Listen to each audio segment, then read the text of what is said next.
Eh, Buenas noches a todos los presentes. Gracias por la invitación. Eh, Voy a tratar de desarrollar la temática en tres partes.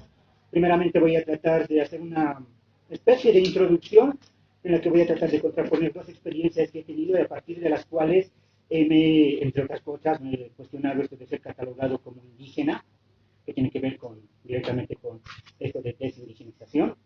En segundo lugar, voy a tratar de hacer algunos apuntes sobre lo que yo considero son condiciones de indigenización, es decir, aspectos que hacen que ciertos grupos sociales sean catalogados como indígenas. Y finalmente, en tercer lugar, voy a plantear algunas ideas sobre la indigenización como un problema actual, y eso tiene que ver con el carácter político, en tanto vivimos un estado plurinacional cuya sustancia sería la inclusión de los indígenas, y por lo tanto, a la vez, desde mi punto de vista, podrían estar o no de acuerdo con eso. Voy a plantear a partir de esas observaciones la pertinencia o no de la desindigenización. Yo pienso que es pertinente. Bien, advertencias de entrada. Yo estudié formalmente comunicación.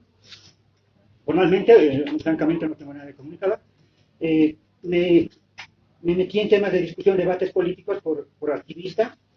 En cuanto a la exposición, voy a tratar de ser claro, breve, es complicado eso para mí, ser claro y a la vez breve, por una parte. Por otra parte, voy a tratar de hablar lento. Yo cuando empiezo a hablar y me quedo en mis ideas, acelero, hablo muy rápido y en Chile me entienden, pero generalmente la gente me dice que no me entiende. Entonces, para mí es un esfuerzo hablar lento y pausado. Voy a tratar de hacerlo y tengo problemas de vocalización, también voy a tratar de hacer eso. Voy a tratar de hacer todo esto. ¿No? Si lo logro, será mérito de correr el por ciento.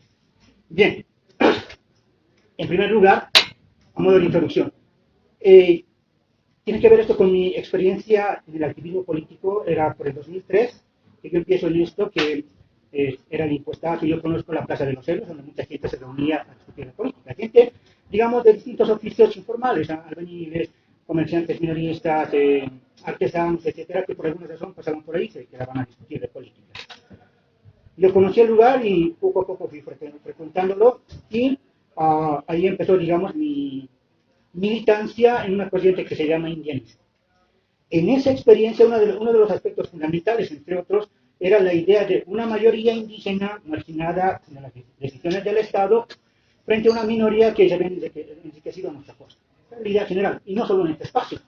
Por ejemplo, por esos años, 2003, 2004, 2005, y seguro antes, pero los que yo recuerdo bien, uno podía estar por la Garita de Lima, por Villa Fátima o en el minibús y escuchaba en los diálogos, en algunas circunstancias, salir el tema de somos una mayoría, digamos, en la Garita de Lima, lo recuerdo, ¿no? Una señora vende papa, una señora le compra papa. Ambas identificaban un nosotros, en tanto, nosotros somos del pueblo indígena y somos minoría, no nos gobernamos. Había una relación, identificarse como mayoría respecto a una minoría. Los partidos tradicionales eran identificados en ese sentido como no indígenas. Tenemos sentido común. Eso se daba en distintos espacios. Yo lo escuché inclusive en borracheras, era muy llamativo. Bueno, en esa experiencia, algo que a mí me parece evidente, sí, somos mayoría, los indígenas somos mayoría y los otros son minoría. Sin embargo, por otra parte, aproximadamente, si mal no recuerdo, el año 2010, también en estas cosas del activismo, un muchacho me invitó a participar en una serie de debates en la que ya no existe, la Fundación Multipartidaria, y a partir de esa experiencia pude estar en otros espacios similares, ¿no? Debates de ONGs. En primer lugar, lo que me llamó la atención ahí, entre otras cosas, era que las personas que participaban en los debates, que eran indígenas, no todos eran de temas indígenas, se conocían, eran líderes indígenas. Se conocían y se saludaban, no, nadie me conocía a mí, yo era un desconocido. Y entonces se contaban, antes de que empiece el diálogo, se contaban de su viaje a Estados Unidos, de su viaje a España, de su viaje a Ginebra. Era para mí llamativo, porque, digamos, yo era activista y para nosotros, vendiendo fotocopias o vendiendo libros, llegábamos a Tecachi, llegábamos a los pueblos circulantes, a La Paz, a la Cochabamba. Y habían estos tipos que viajaban por todo el mundo. Entonces, mi primera reacción no fue adversa, me parecía que, lo supuse, mi inocencia, que eran personas brillantes y que tenían grandes méritos y yo me sentía muy contento porque iba a compartir con ellos una mesa y seguramente iba a aprender mucho. Yo lo asumí así. Bueno, pasó el tiempo, fui a más eventos, los conocí, realmente no tenían argumentos, era una miseria de ideas las que llevaban adelante y solo repetían, por decirlo de algún modo, el libreto que tenía que ver con minorías étnicas. Y de hecho, cuando estos señores hablaban en estas mesas, siempre hablaban de, al final, aparte de quejarse de los 500 años y de que los habían discriminado, de que los indígenas quieren vivir en espacios reducidos, al margen de la modernización, conservando sus tradiciones. Y para mí eso era un choque porque en mi experiencia de activista eso no deciden las calles, la gente que se asumía como mayoría. Y en estos espacios institucionales, la gente que tenía la palabra autorizada para hablar de indígenas no decía lo que decía esta gente. Pues para mí eso fue un primer problema que yo, por lo menos, en primera instancia, y a la larga creo que lo fui asumiendo más, tiene que ver con la discriminación positiva. A ellos no los incluían en esos espacios por su capacidad. A ellos no los incluían porque destacaban en algo. A ellos los incluían porque repetían el libreto de las minorías étnicas y además se victimizaban para ello. Y por lo tanto encajaban en los cánones que estas instituciones tenían para identificar a quienes eran indígenas. Fue para mí un primer problema esto porque me llevaba a pensar en qué medida esto del reconocimiento indígena a partir de estas políticas de la discriminación positiva, incluir a las personas porque son indígenas, no por su capacidad, no porque destaquen algo, porque se quejan de 500 años, tienen cara de indio y además se visten tradicionalmente. Pues por la fotito para los foros de la ONU, para diferentes eventos, etc. Fue un problema para mí. Bien, esto, entre otras experiencias, me llevaron a cuestionarme por qué uno lo catalogan de indígena. Yo lo asumía. Bueno, en ese tiempo se asumía original, indígena, indio, indistintamente. A la larga, voy a retomar el punto a la larga, terminé por convencer que esto, desde las políticas que han venido de organismos internacionales, solo ha beneficiado a un reducido, no voy a decir grupo, de comunidades, de individuos, que con una retórica comunitaria viven de la discriminación positiva. Es un primer punto que me cuestioné. No es el único, más allá de la tocaré otro.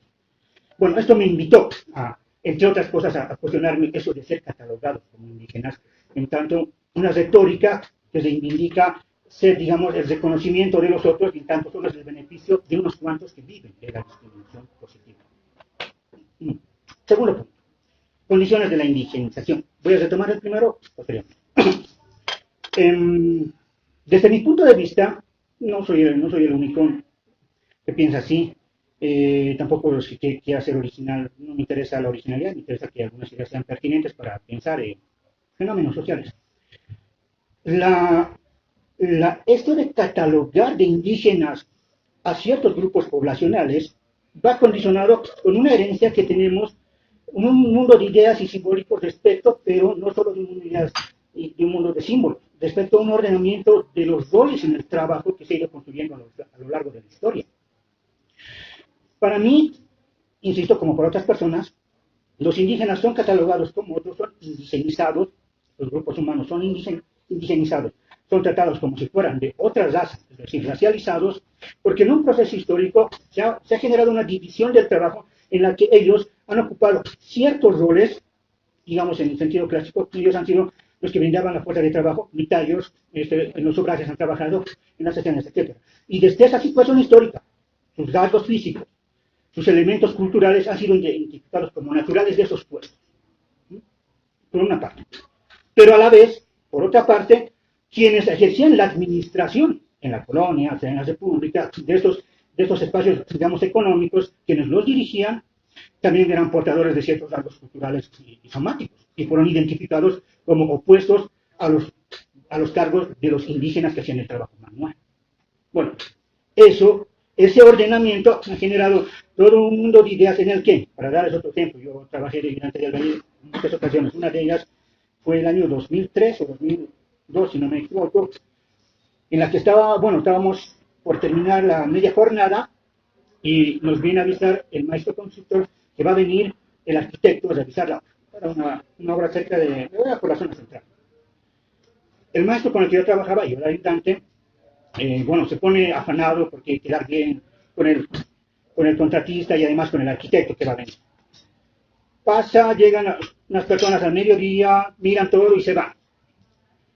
Viene el maestro contratista a decirnos que ya ha revisado el arquitecto la obra y nunca vimos a alguien que parecía arquitecto. Subrayo que parecía arquitecto. Y nos dicen que tal era arquitecto. Y el maestro con el que yo trabajaba decía, pero si un cualquierita nomás es, yo tengo más pinta que él. Estaba identificando a la persona que, digamos, que era arquitecto, no por tanto por el título, por por lo que él ejercía. Sus rasgos físicos, esa persona le decían a mi maestro que ese no era su lugar, que él no podía ser un arquitecto. Esto se reproduce en distintos espacios. Hay experiencias en el propio gobierno cuando el señor Roberto Choque Canqui era viceministro de Descolonización. Había una presentación de algún libro o algún evento. Yo recuerdo que estaba en el Banco Central y nunca llegaba el viceministro de Descolonización porque él no lo dejaban entrar. No creían que era viceministro. ¿No? O sea, esto es algo muy, muy constante. No es algo que se haya quedado en el pasado. Es algo que persiste, sin embargo, persiste en una situación donde los hechos cada vez más lo desmienten. Voy a poner ejemplos muy, muy prácticos que tienen que ver con mi vida. Yo siempre pongo este ejemplo. Yo recuerdo un amigo, hijo de comerciantes, que decía, es una frase que a mí me parece sintetiza muchos de los cambios que estamos viviendo. Mi abuelo chupaba con alcohol. Mi papá chupaba con cerveza. Yo chupo con whisky. ¿No? Es un cambio, digamos, en los consumos que tienen que ver con la capacidad de adquirir ciertos productos, pero que tienen que ver también con la movilidad social. Eso es muy importante.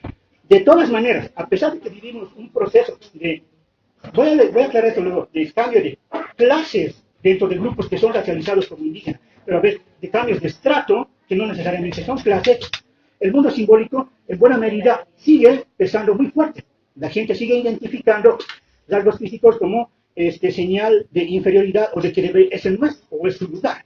Uno debería estar uno en tal lugar. Yo fui, no le pongan mucho cuidado, yo fui pandillero y cuando nosotros, digamos, teníamos algún problema con la policía nos daba palo, pero había otros grupos de personas de piel clara, ahí no dejaban ir. Con nosotros era más violenta, digamos, la fuerza, la violencia policial, era más fuerte. Con nosotros no. No había, evidentemente éramos grupos distintos por los rasgos somáticos, por la pertenencia social, y el ejercicio de la violencia era diferenciado. Era legítimo nosotros darnos palo. Nosotros damos palo, les pongo un ejemplo. Es una experiencia que tuve. Estábamos comiendo hamburguesas en una villa, íbamos a ir a ensayar, bailaba el Centro Popular. Íbamos a ensayar, y de casualidad pasa una patrulla. Y bueno, se paran, nos peleamos de antes y demás. Nos hacen apoyar a la pared, toda la pared, pero dejen sus cosas en el piso. Ya, nos revisan todo, ¿no? Se va la policía. Y bueno, vamos a ir a ensayar. Y uno de los amigos revisa su billetera y no estaba el dinero. Porque la policía se lo había sacado. ¿No? Yo digo esto, me llama la atención. Hay historias más terribles, les voy a poner una que yo nunca la pude corroborar, pero no creo que sea muy lejana de la verdad. Cuando estábamos hombres y mujeres ebrios, nos cargaban a la patrulla y a quienes despachaban a los hombres. ¿Con quiénes se quedaban? La policía. Mujeres. ¿No? Eso es importante. Ya 10 pesos para la gasolina. Bueno, lo que quiero hacer notar que el ejercicio de violencia contra las personas que tenían cierta procedencia era más fuerte. Porque a nosotros nos podían llevar a la policía y nuestros papás no tenían ningún vínculo con el poder, pues ¿quién nos iba a sacar? En cambio, otras personas no era tan fácil, no es que no pasaba, pero no era tan fácil como ejercer la violencia contra nosotros. Bien, en esta descripción que hago, lo que resalta es que hay una división social, que yo llamo una división racializada, donde la violencia se ejerce contra ciertos grupos de manera legítima y naturalizada. Es normal, para ponerlo en el lado del trabajo, podríamos llamarle racialización de la fuerza del trabajo. Es normal que un indio trabaje muy temprano y trabaje hasta muy tarde, porque así son los indios, son hechos para trabajar. Una persona, yo siempre recuerdo ejemplos de que las personas sienten, son contentas, cuando hablan de los bolivianos en Argentina, este siglo en Chile, son trabajadores. Porque lo que estos bolivianos hacen, que la mayoría son quechos, guaymaras, es buscarse el cariño de los patrones, entrando más temprano a trabajar, saliendo más tarde, haciendo trabajos incluso que no les compete, pero en la medida que quieren ganarse el cariño del empleador. En otras palabras, esa condición de racialización hace que se beneficie de un trabajo que no paga a las personas que contratan a poblaciones que son racializadas como indígenas. Entonces, es un elemento que no tiene que ver con la violencia, también tiene que ver con la explotación. Pero por otro lado, no solo por esa parte que muy descarnada, el hecho de que estas personas hayan sido racializadas, hayan sido tomadas como otros los espacios habitados, sea en el área rural como en el área urbana, les ha obligado a desarrollar estrategias al margen del Estado, ¿no? Los exitosos económicamente en Bolivia son comerciantes aymaras, cuya experiencia con el Estado siempre ha sido negativa. Yo recuerdo cuando llegamos al barrio en el que sigo viviendo, pero cuando yo tenía 10 años, si mal no recuerdo, primero que traíamos agua del pozo a las 5 de la mañana. Y que toda esa red que se tejía entre gente que iba a hacer el post y demás, el pueblo también funcionaba para hacer las fiestas, para hacer el comercio, ¿no? Y cuando el Estado venía, la alcaldía era, digamos, o algún problema con el municipio era para impuestos. O digamos, por una alcantarilla que no había puesto, los vecinos lo habían hecho. Por los postes de luz que habían ido los vecinos a cortar eucaliptos y habían puesto sus postes de luz. Y había que pagar al Estado por cosas que no habían hecho. Entonces, estas poblaciones también tienen una experiencia negativa con respecto al Estado. El Estado es una carga. No nos los hace las ganaderías y todavía nos venía a pedir impuestos. Esto, sin embargo, ha ido cambiando en el último tiempo. Por ejemplo, el programa de Barrios de Verdad. Cambia, si da tiempo, voy a poner el matiz con eso. Pero bueno, lo que quiero hacer notar es que este proceso de catalogar a las personas como indígenas y por lo tanto como si fueran de una naturaleza distinta, digamos, racializarlos en ese proceso, hace que ciertos grupos poblacionales sean más proclives a vivir cierto tipo de violencia, más fuerte, a una explotación mayor, pero además a que ellos desarrollen estrategias contra el Estado y al margen del Estado, ¿no? Los aymaras no están dispuestos a pagar impuestos porque no ven que eso directamente los haya beneficiado. En su experiencia con el Estado siempre ha sido negativa. Desde en las haciendas o en los aires donde les quitaban la tierra hasta que llegan a la ciudad donde ellos levantan sus vallos y luego viene el municipio a querer poner orden en algo que ya está desordenado de entrada y nunca pone orden. Bueno, esto para mí es importante porque son condiciones específicas sociales. Primero, la división del trabajo racializada. Los trabajos manuales se han identificado como de ciertos grupos y los trabajos intelectuales como de otros. En palabras de Álvaro García Linera, los gobiernan los indígenas y los intelectuales. Los intelectuales distintos de los indígenas. Lo decía en los primeros años del gobierno, lo recordará, ¿no? Porque hay una idea naturalizada entre los que, voy a decir de manera muy fuerte, ¿no? Son los burros de carga los indios. Ellos pueden soportar todo. Y pues los otros pueden dirigir. Eso es muy constante. Y eso no solo pasa en digamos, la relación, podríamos decir, el MND, antecedentes históricos, y los sindicatos campesinos, con el Pacto Militar Campesino, o no pasa solo con el gobierno del MAS y los movimientos sociales, o lo que llaman movimientos sociales. Eso también pasa en la universidad. A mí me ha tocado ver mi experiencia en la universidad, siempre ha sido negativa, yo no le tengo mucho cariño, siempre, honesto, no le tengo ningún cariño, pero en mi experiencia era llamativo ver cómo docentes, unos podían llamarse revolucionarios, otros institucionalistas, usaban a los estudiantes como rebaño. Y lo más doloroso para mí era que la mayoría eran por de origen aymara. O sea, los seguían tratando como indios, ¿no? Como rebaño para una asamblea, como rebaño para votos. O sea, eso se sigue reproduciendo, no es algo del pasado. Se reproducen nuevos escenarios, claro, porque los llamados indígenas están en nuevos escenarios. Bien, ¿cuál es nuestra parte? Lo que me interesa resaltar de estas condiciones de indigenización es que hay un ordenamiento social que se ha reproducido a lo largo de la historia, que ha ido modificándose, pero que sin embargo nos ha dejado un mundo simbólico y unas ideas a partir del cual vemos a otros como distintos. Ojo, que esto tiene que ver con las relaciones, no es como que aquí está blanco y aquí está negro, porque están indígenas o no indígenas. Es muy común que una persona pueda considerarse no indígena y está considerada indígena por otro. O al revés, que pueda considerarse indígena y otro no lo considera indígena. Eso es muy normal. Porque no es algo que esté en los genes, no es algo que esté, digamos, no es un sello o algo que alguien tenga una garantía. Es algo que se ha construido sobre ciertas poblaciones de partir de ciertos elementos. Y en la medida de que esos elementos, entre comillas, estén más acumulados en ciertas personas, entonces son más indígenas. Por ejemplo, en mi experiencia, nuevamente, teníamos un debate en el Centro de Estudiantes Campesinos de la UNSA y había unos tantos debates sobre quién es más indígena que quién. Y en esa situación estábamos enfrentados en un debate con un amigo que él era de una comunidad, pero tenía la piel más clara que yo. Yo nací en el alto. Llega otro muchacho que así escucha el debate y corta el debate en seco. ¿Por qué? Y le dice, pero si el Macusaya tiene más cara de indio que vos. El capitán, en este caso era el capitán, entre comillas.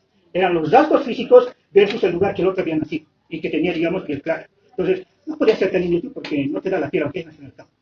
En cambio, el Macusaya sí, porque sí tiene cara de indio. Pero podría ser que encuentre a otro que, digamos, que más cara de indio que yo, y por lo tanto, yo ante él podría ser menos indio que él. Y entonces se hace un juego, identificar quién es más indio que quién. O podría ser al revés, porque podría decir quién es más mestizo que quién. Entonces, este se parece más a tal o cual. ¿Cuál es el problema con esto? Que tiene que ver con el punto. Es que la indigenización no es un hecho que se dé como entre ladrillos o entre cajones. Están los indígenas. Eso va cambiando, se disputa los sentidos. Y el hecho, que les comentaba al principio, que en un momento en la población haya un sentido de mayoría de lo indígena, era una construcción ideológica, tenía que ver con lo simbólico, una crisis del Estado y demás, y que, por ejemplo, hoy eso ya no se repite. Hoy día uno va a la calle y no va a encontrar ese sentido de mayoría de lo indígena. Se pueden ahí apuntar qué elementos jugarán con esto, etcétera, pero cambia. Y no cambia porque los indígenas no se hayan extinguido, sino porque en la disputa política se han formado ciertos elementos, se han posicionado otros, otros se han socavado. Hay una retórica, para darles un nuevo ejemplo. Entre el 2003, ya en el 2000 yo escuché el rap en Aymara, ¿no? Entre amigos tomábamos y alguien estaba ebrio y ya se olvidaba por cantar rap en Aymara. Una de las canciones, pero no solo del rap en Aymara, era del general que lo hacían en Aymara, ¿no? Pero bueno, 2000, 2003. Y interesantemente para mí, cuando llega Evo Morales al gobierno, hay toda una retórica del indígena muy ruralizada. Los indígenas están en el campo, tienen muchas costumbres, están apegados a sus tradiciones, son casi piezas de museo glorificables. Y por lo tanto, esos jóvenes, porque para mí es relativo, que hacían rap, había música rock en Aymara, ya no lo van haciendo. Porque el referente ideológico que el gobierno fue posicionando era contrario a lo que ellos hacían. Era contrario, había otra idea de lo que debía ser indígena y en cambio lo que ellos hacían no encajaba con eso y murió. O sea, expresiones musicales en el alto se fueron perdiendo, no sé. Desde mi punto de vista, eso fue una derrota porque no se pasó a disputar el sentido de la construcción del urbano. Fue una derrota porque se podía haber trabajado si hay esta idea de que somos mayoría, por una parte. Llega el gobierno, da unos discursos de que los indígenas están en el poder. Bueno, lo lógico hubiera sido, bueno, entonces discutamos el sentido del urbano. ¿Por qué? En hechos concretos, si uno revisa datos, los albañiles que han hecho la ciudad de La Paz y la ciudad de Bolivia son indios, aymaras, por lo que son bien básicas. Porque en la área rural no había educación de calidad, y si había, llegaban a la ciudad con las pocas herramientas, en muchos casos solo hablando de aymara. ¿Y cuál era el trabajo más factible para ti? Bueno, ibas a ser secretario, ¿no? No, tú tenías que ser albañil, era la última opción, pero era la más requerida. Además, la ciudad estaba creciendo, como muchos años migraban, la ciudad crecía y la construyeron. Y yo nunca he escuchado, ni en los discursos de los movimientos sociales, ni el gobierno, ni en el gobierno, que se reivindique la construcción de las ciudades. Porque los indígenas viven de sus usos y costumbres en un lugar lejano. Son sujetos ajenos a los cambios históricos, ¿no? Es una idea muy racista. Bueno, cierro esto con la siguiente idea. El punto es para mí que el hecho de que se considera a ciertas personas como indígenas tiene que ver con unas diferenciaciones sociales establecidas en la colonia que se han reproducido, que no se han mantenido, que se han ido reproduciendo, han sido dinámicas y que a pesar de que hoy vivimos cambios, siguen estando presentes entre nosotros.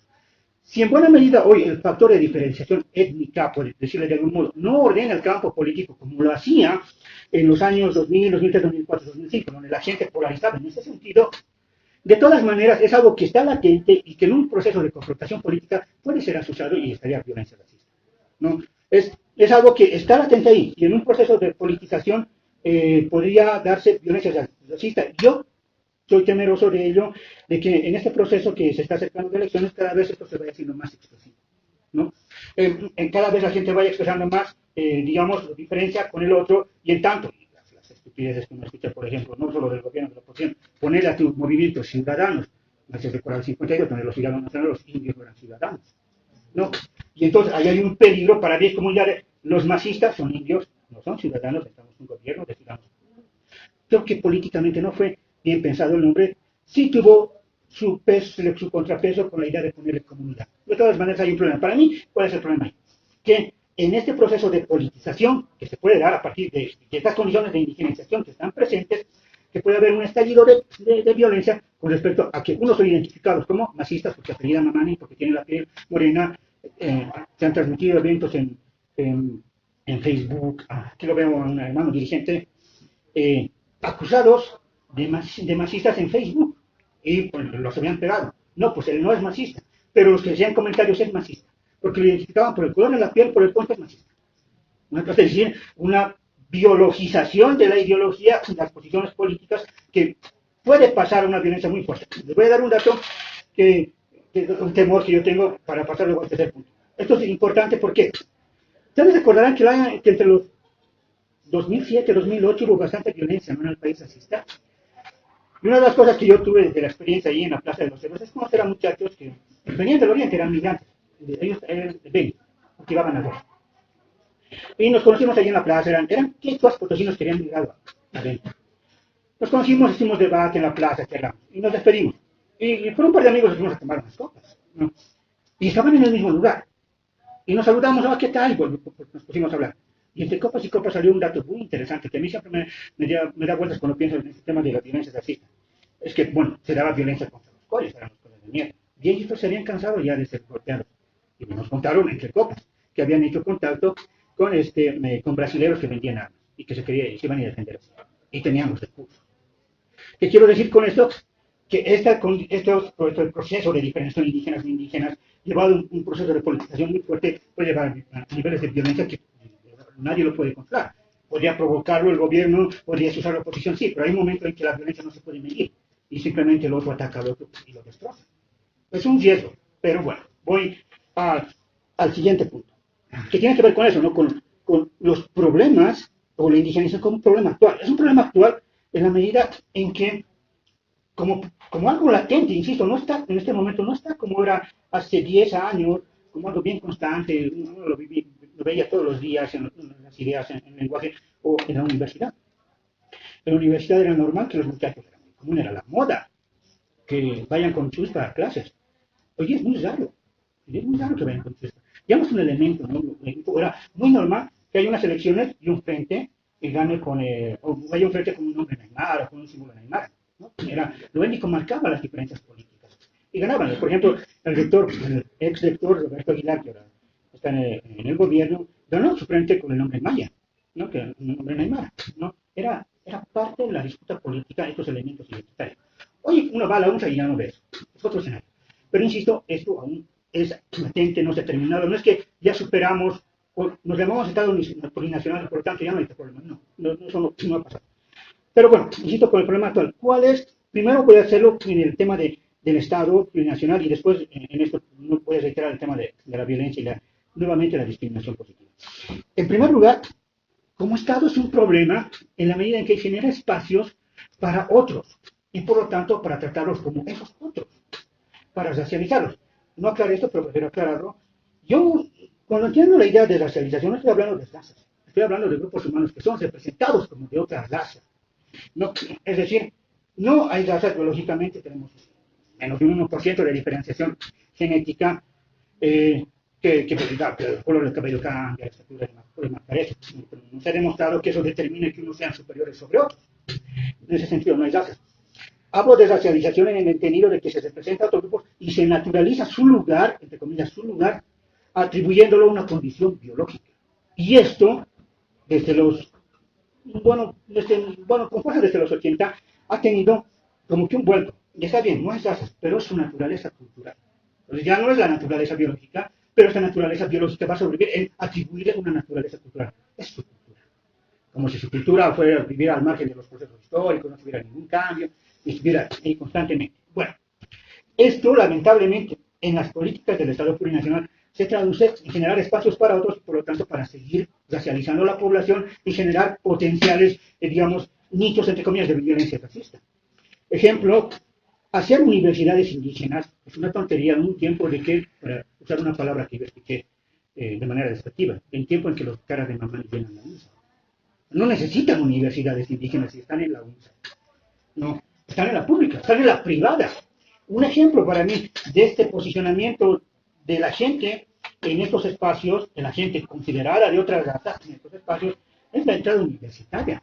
En los 70 no hubiera habido una entrada universitaria, pero en los 70 pues los migrantes habían tomado la ciudad y ni modo, impusieron hasta sus entradas en la UNSA.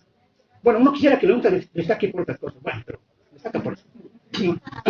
Pero bien, lo que tenemos para mí un problema es generar espacios para otros y por lo tanto ir asusando, o si no asusando, por lo menos las posibilidades de una nueva diferenciación. ¿Por qué no estás? Yo lo escuché en la UPA, por ejemplo, pero este tipo, porque había un muchacho que se llamaba indígena, ¿por qué no estudia en Huarizaca? Ahí están los indígenas. ¿No? O sea, ¿por qué no vas a tu lugar? O sea, por ejemplo, yo también, escuché también en la UNSA, gente que hablaba de ser animal y demás, pero ¿por qué no váyanse a su autonomía indígena, váyanse al campo? ¿No? Bueno, o sea, hay lugares para unos y para otros. Y ese problema lo va reproduciendo, lo está reproduciendo el Estado plurinacional. Y con una manera que es bien torpe. Hay un viceministerio que uno no sabe para qué sirve, salvo para molestar a opositores, el Viceministerio de Descolonización. Descolonizar, habría que pensar, como para mí, quitarse las herencias coloniales. Una herencia colonial es esta diferenciación entre indios y no indios.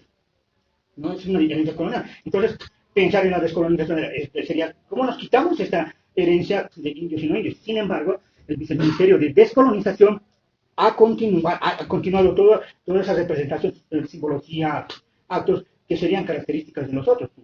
El ejemplo más que muchos mencionamos es el tema de los matrimonios con identidad. Matrimonios con identidad cuando nadie en su pueblo se casa así. ¿Identidad de quién? Es una tontería. Es una construcción que, desde mi punto de vista, tiene que ver con satisfacer los gustos de exotismo de los gringos. Ellos piensan en el otro, vienen, se pasaban también con los negros, ¿no? Que eran seres mágicos y demás. Bueno, ya, los negros derrumbaron sus mitos. Bueno, que eran los indios, por lo menos, los indios sí son seres mágicos. Y nosotros piensan que conocemos los secretos del cosmos y vamos a salvar a la humanidad. Tontería. Tontería. El problema, en general, ya pasando un poco de mí, esto quiero resolver. Entonces, el Estado plurinacional, la inclusión, como se la ha planteado desde el Estado plurinacional, lo que hace es reproducir espacios de diferenciación entre la población y, por lo tanto, seguir marcando el racismo en las personas, seguir marcando, esta vez, el racismo amable. Porque antes el racismo era descarado, no era indios de mierda, ahora no, es hermano indígena. Pero el hermano indígena en tantos otros, porque no era mi cuñado indígena, ni no indígena, no, pues es el hermano indígena, en tantos otros, no tiene nada que ver con familia, pero es hermano. Se reproduce, por lo tanto, en el Estado plurinacional esta diferencia entre unos y otros, y más, esto es más fuerte en la actualidad. Es bien llamativo para mí, por lo menos, que hay una retórica sobre el gobierno, la pararon, pero había sobre el gobierno de los indígenas. Y claro, en el gobierno de los indígenas, yo preguntaría, no sé si alguien se anima a lanzar aquí un nombre, ¿cuál es la figura brillante de los indígenas? En tanto, esa es la idea.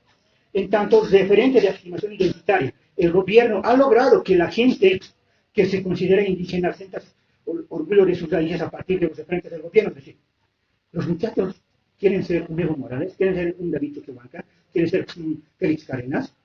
En las personas que yo he conocido, además, quieren ser Álvaro García Linera. A Evo Morales lo apoyan paternalistamente. No quieren ser Evo. Pero Evo es nuestro presidente y lo apoyamos. Es decir, el gobierno no ha construido una representación, digamos, no ha formado referentes identitarios en los que la gente considerada inferior sea pensada de manera positiva.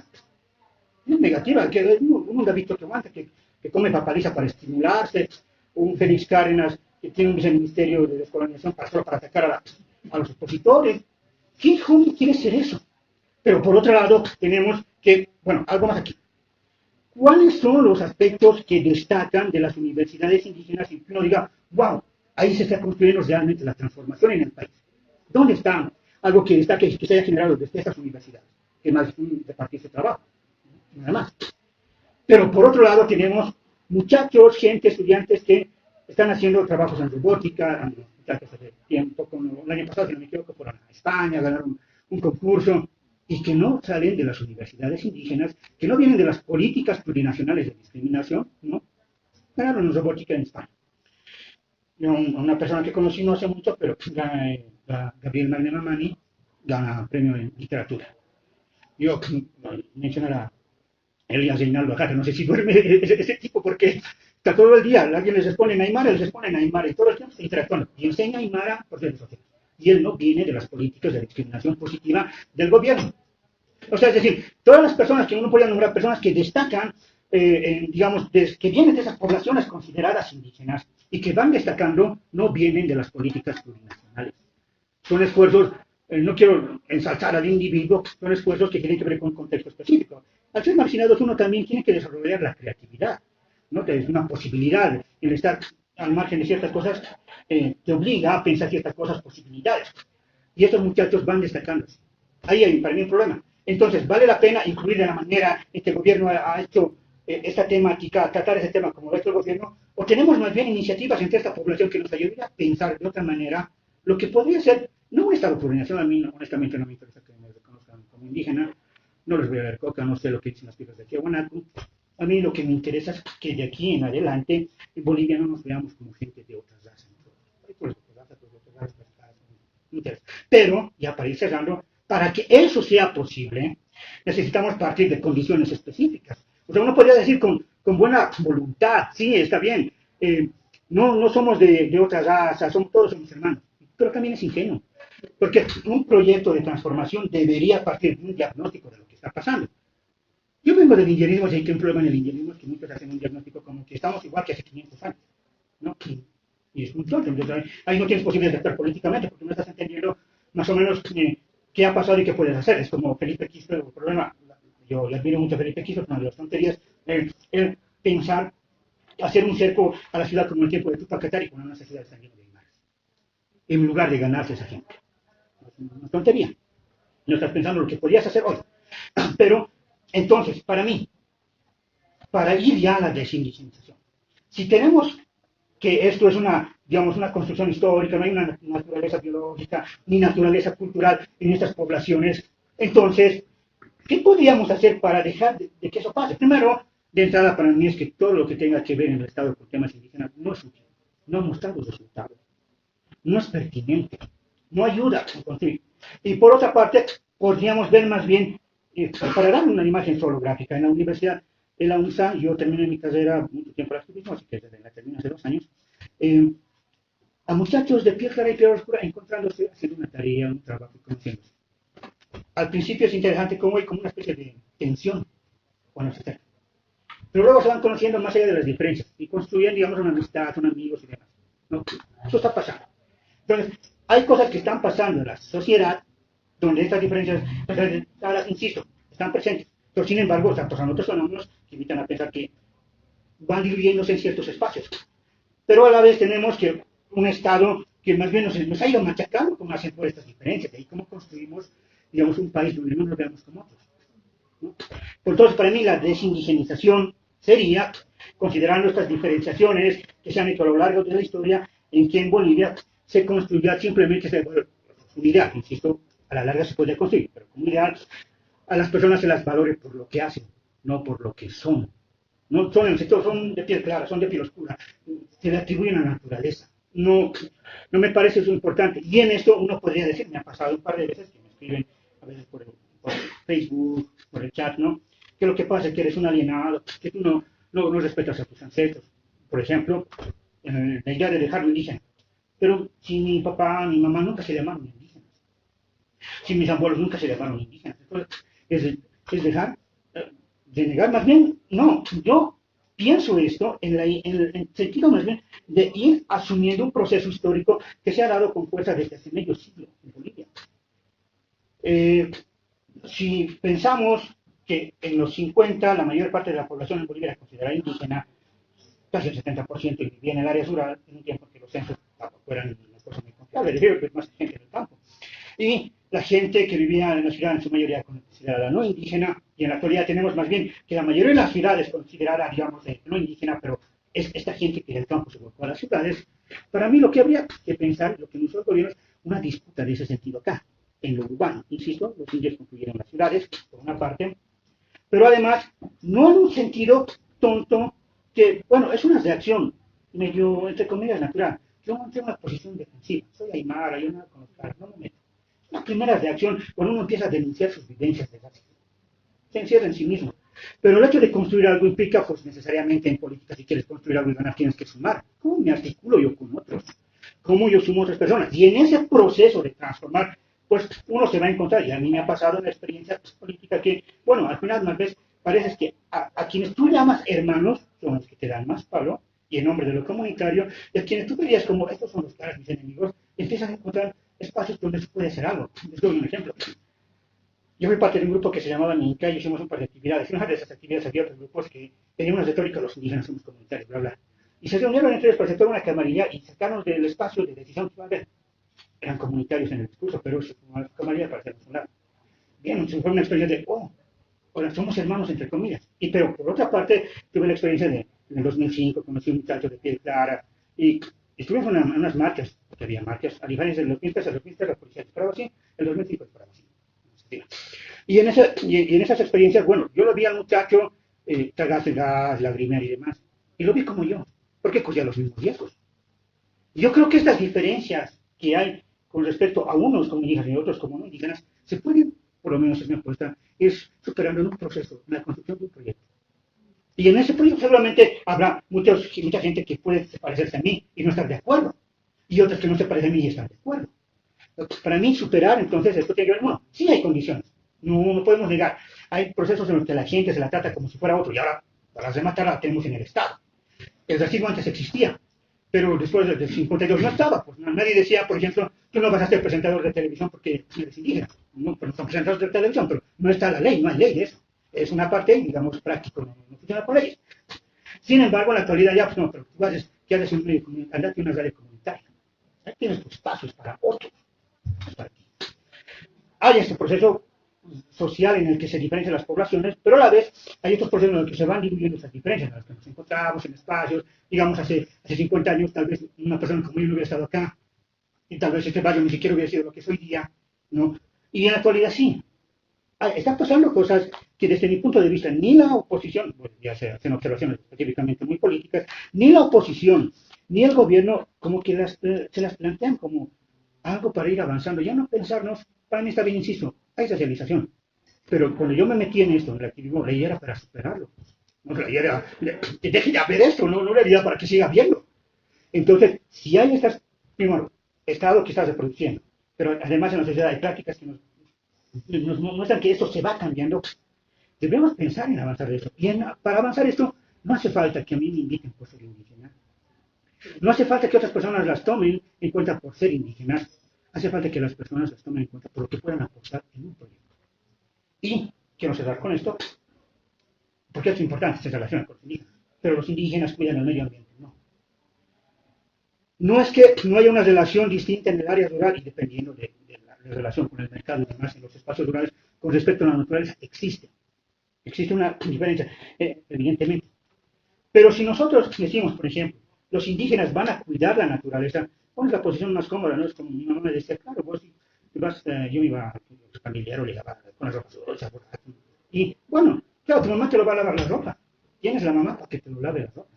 Y nosotros que vamos a cuidar el medio ambiente estamos diciendo, no, pero tenemos a los indios, van a cuidar en el tini, la selva, ellos van a cuidar. No, aquí es el problema.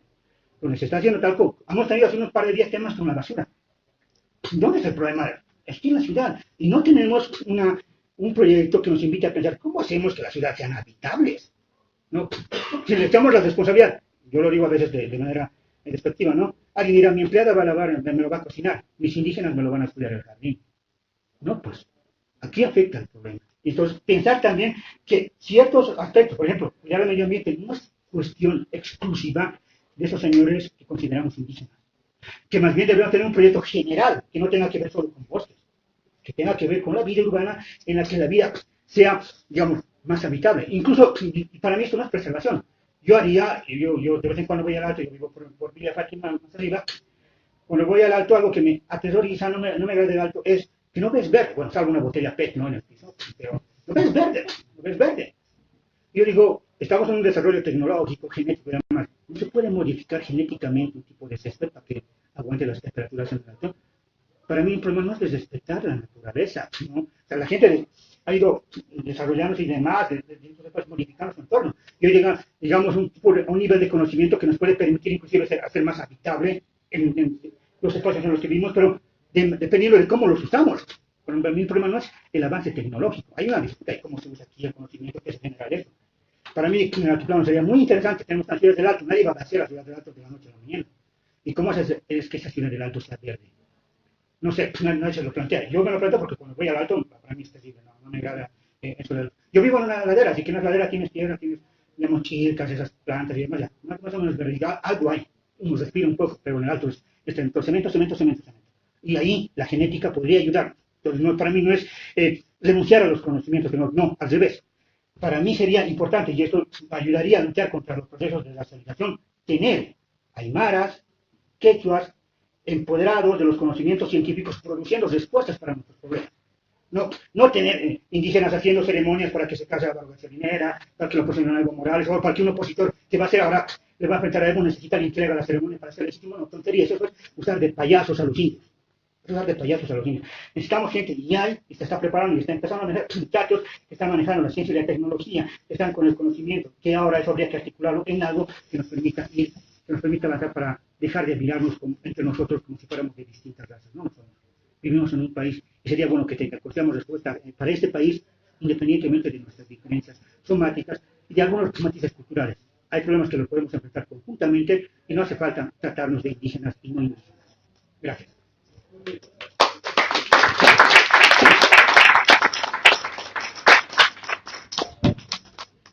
Bueno, antes de entrar a la ronda de preguntas, quisiera hacer un pequeño contexto de la problemática que ha tratado Makusai. Dentro de la filosofía hay una escuela que es la estructuralista. Esta escuela estructuralista, por ejemplo, ha planteado Ferdinand de Saussure que hay un significado y un significante. Este significado nosotros podríamos entender muy fácilmente que es, por ejemplo, la mesa. No importa de qué característica sea esta mesa, es mesa, ¿no? El significante sería la palabra, en tanto palabra, ¿no? Otro filósofo, tomando esta teoría de Ferdinand de Saussure, que es Derrida, ha llevado, digamos, esta propuesta de los significantes y el significado un poco más allá. Y él ha establecido que cuando nosotros buscamos en el diccionario la palabra mesa, tenemos un conjunto de definiciones que nos dicen qué es una mesa. Sin embargo, si buscamos esta palabra mesa y dice se compone de tales estructuras o es de tales cosas y demás, es posible que no podamos entender nosotros qué es determinada palabra de la definición que nos está dando el diccionario. Por tanto, volvemos a buscar esa palabra que no entendemos de la definición y así vamos hasta el infinito. Lo que ha llamado esto de Derrida es, por ejemplo, una cuestión de el significante del significante. Entonces, dentro de esta propuesta, los estructuralistas han planteado que hay significantes vacíos. De estos significantes vacíos podemos decir un concepto claro y que entre absolutamente todo. Creo yo, en ese punto, que esta propuesta ideológica que nos ha expuesto Makusaya, que es sobre la indigenización, podría entrar dentro de esta propuesta que es como un significante vacío en donde absolutamente pueden entrar diferentes definiciones, sin llegar a la esencia misma de lo que queremos definir. Por otro punto, si buscamos qué es lo indígena, hay un texto bastante interesante y provocador desde mi punto de vista, que es el de Bonfield. Bonfield, este mexicano, presenta que el concepto de indígena se podría definir a partir de ciertos aspectos. Uno de estos es, por ejemplo, el que hable una lengua originaria, o el que esté en un determinado lugar, o el que represente ciertas estructuras de su lugar de origen. Sin embargo, en ese punto, lo que nos plantea Makusaya, esto se puede tratar desde un punto de vista muy político y plantear aspectos donde los espacios estén completamente determinados. En el caso, por ejemplo, el Alto y la Paz. Quiero, con esta pequeña contribución, agradecerte por tu provocación, Carlos, y vamos a hacer la ronda de preguntas para que luego Carlos nos haga las respectivas respuestas. Así que alguien que quiera comenzar la pregunta. Sí. Más que una pregunta, Si puedes hacerlo un poquito más fuerte, por favor. También hay que reconocer, ¿no? De que este tema de la discriminación positiva también nos impone muchos internacionales, como la OIT, la ONU, Banco Internacional, que tal vez nos ponen indicadores de que cuántas personas indígenas han incorporado en puestos de trabajo, cuántas personas indígenas tienen acceso a puestos de salud, ¿no? Entonces nosotros tenemos que actuar frente a este tipo de discriminación positiva que nos imponen estos entes internacionales. Y que no cumplimos, estamos haciendo un tipo de discriminación. Yo no soy partícipe, por ejemplo, de que existe una ley de discriminación porque no tendría que existir algo así, porque estamos dando pie a que exista racismo y discriminación. Y otro factor también que me gustó fue el tema de que mencionaste la definición de intelecto del incario, ¿no? De que en el incario la persona intelectual es la que tiene la capacidad de atrapar un pájaro en pleno vuelo y utilizar estos conocimientos para el desarrollo de la sociedad, ¿no? Entonces no es tanto un privilegio, sino es una obligación que uno tiene. dentro del desarrollo de la sociedad y, bueno, más que toda esa complementación a tu ponente. Gracias. Felicidades. ¿Sí? ¿Otro? ¿Ernesto? Ya, por curiosidad, me interesa mucho conocer su opinión, Carlos, en torno a este debate que tuvo lugar hace unas semanas en cuanto al idioma que habla el presidente y los ministros, pero principalmente, ¿no? La crítica que se le hacía y que me parecía bastante grosera era que no era bastante indio porque no hablaba aymara. Y ahí me parece escuchar lo que usted está sugiriendo, en el sentido de que se ha creado una imagen mítica de indio, ¿no? Protector de la naturaleza, que habla su idioma, ajeno a la historia. Y me parece que justamente estas críticas de no es un verdadero indio Evo Morales van en ese sentido, pero quisiera conocer su opinión al respecto. David. Señor Macusaya, yo le felicito por su exposición y además también le felicito por su respuesta al señor Mariaca, que fue hace más o menos creo que el año pasado, ¿no? Un artículo que sacó sobre el tema de que el presidente no era indio y en el gobierno había indios, ¿no? Que era solamente una construcción social. Y usted hizo una buena propuesta que me pareció interesante. Pero ahora usted ha planteado de una manera más general el tema de la construcción del otro. Pero yo le pregunto, ¿usted cree en el mestizaje, que es como una forma de asimilación? ¿Usted cree que el proyecto del MNE del 52 era justamente borrar las barreras raciales y incorporar al indio como, ¿no?, mano de obra y separar estas relaciones, ¿no?, de construcciones del otro, y que en el curso de la historia al MNS le demostró, y usted sabe muy bien, Silvia Rivera también fue una de las críticas respecto a eso de la asimilación, de que no fue un proceso natural, ¿no? Sino que más bien al contrario se fueron ahondando las diferencias hasta que surgió un proyecto político a partir de la tesis de Tiahuanaco, ¿no? Y empezó la construcción justamente de las dos Bolivias, ¿no? Ya con Reinaga, y eso me parece que ha sido ya un proyecto político ya no del indigenismo, no de las clases altas, sino más bien de un empoderamiento del indianismo desde una visión misma de clase, de identidad. Usted mismo en algún momento creo que dijo que era un crítico primero era indianista, después fue un crítico también de esas formas y esas poses del indianismo. Entonces yo le pregunto, ¿usted cree que es mejor ser mestizo que ahondar las diferencias? No, aquí todavía hay más. Aquí hay uno, luego voy por allá.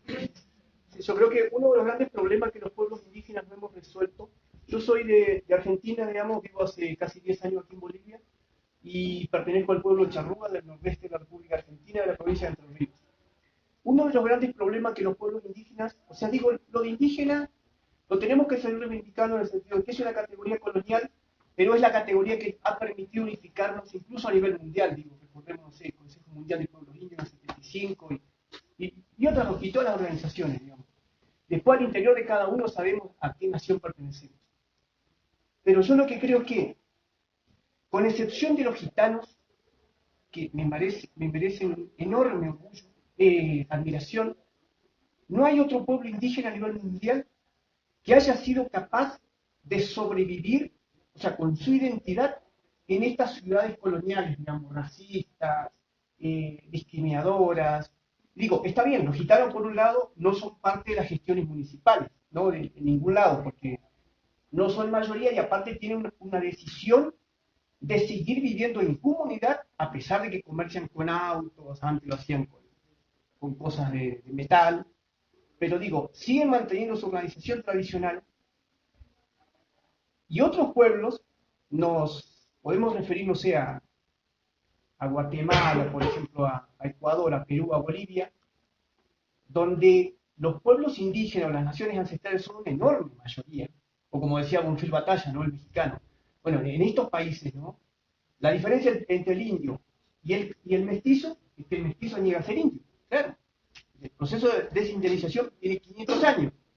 O sea, que por un lado nace también, digamos, porque la invasión la producen hombres, entonces ahí la violación y la relación con la mujer originaria que dan origen, digamos, bueno, los cholos en Bolivia y otros nombres en otros lados.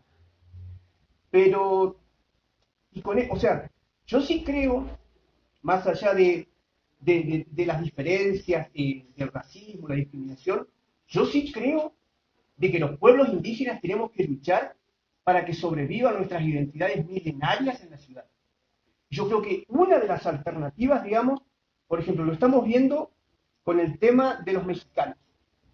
O sea, el tema del movimiento indígena mexicano tiene una fortaleza y tres grandes actores. Por un lado, el EZLN y sus organizaciones en el Consejo Nacional Indígena y el Consejo Indígena de Gobierno. Por otro lado, las policías comunitarias indígenas, que eso no hay casi información, digo, somos pocos los que estamos informados con qué está pasando. México tiene 1.800.000 casi kilómetros cuadrados y tiene 1/3 del territorio mexicano gobernado por las policías comunitarias indígenas. Eso no es menor. O sea, empezaron, digo, el proceso más grande, ¿no? En el 95, por ejemplo, en el estado de Guerrero, con los mixtecas y tlepanecas, combatiendo el delito, y hoy esos tipos están luchando contra las mineras, digamos, que están entrando en los Estados Unidos y Canadá. O sea, digamos, el combate al delito, la violación a las mujeres, los llevó a un proceso de politización y de recuperación de la organización social tradicional. O sea, y otro proceso, por ejemplo, en México, son las autonomías de facto, de los autogobiernos, las alcaldías. Y yo siempre a mí, una crítica que yo tengo al movimiento indígena boliviano, que son tremendamente estadocéntricos. O sea, acá hay unas condiciones para construir la autonomía indígena. Pues yo creo que en la vida indígena, acá por lo menos en nuestra América Latina, ¿no? Pensando en nuestro subcontinente. Digo, como por ejemplo el Ho Chi Minh, yo sin ser marxista, decía, ¿cuál es el contenido de los procesos de cambio? Es identidad milenaria, decía Ho Chi Minh. Entonces, digo, ¿a dónde está el contenido de los procesos más que de cambio, de preservación de la vida? Yo tengo un amigo ecologista de Argentina que dice, estamos en un tiempo definitorio de la historia de la humanidad. Los científicos dicen, nos quedan 12 años para parar este proceso de destrucción de la vida, o esto, yo tengo fe, pero creo que esto se va al muere, digamos. Bueno, entonces yo creo que ¿cuál es el contenido? Son los 200 millones de afroamericanos que tenemos, y caribeños, son los pueblos indígenas, son los sectores campesinos, es la ciencia, indudablemente, digo, la ciencia no comprometida, la ciencia no Harvard. O sea, yo por lo menos sigo creyendo, indudablemente que en las ciudades, digamos, lo estuve terminando, en las ciudades, digamos, de Argentina, de Uruguay, los países por ahí más mestizados, indudablemente que las ciudades van a ser mestizas. Pero yo creo que en ese sentido, los pueblos originarios tenemos que dar la lucha en los lugares donde somos mayoría, por ejemplo Bolivia, y construir la autonomía indígena, porque si bien no se puede negar el mestizaje, yo creo que sí, o sea, hay una diferencia ética, digamos, de vida entre lo que es el proyecto colonial europeizante que sigue vivo en muchos países europeos y nuestras civilizaciones y nuestros esclavizados africanos que representamos la vida, digo, y que se manifiestan en las organizaciones políticas, en la fortaleza del Umbanda y el Candomblé en Brasil, digo, por ahí va la cuestión, me parece a mí. Gracias. ¿Tú querías hablar? Sí, primero que conteste, si no aburrido.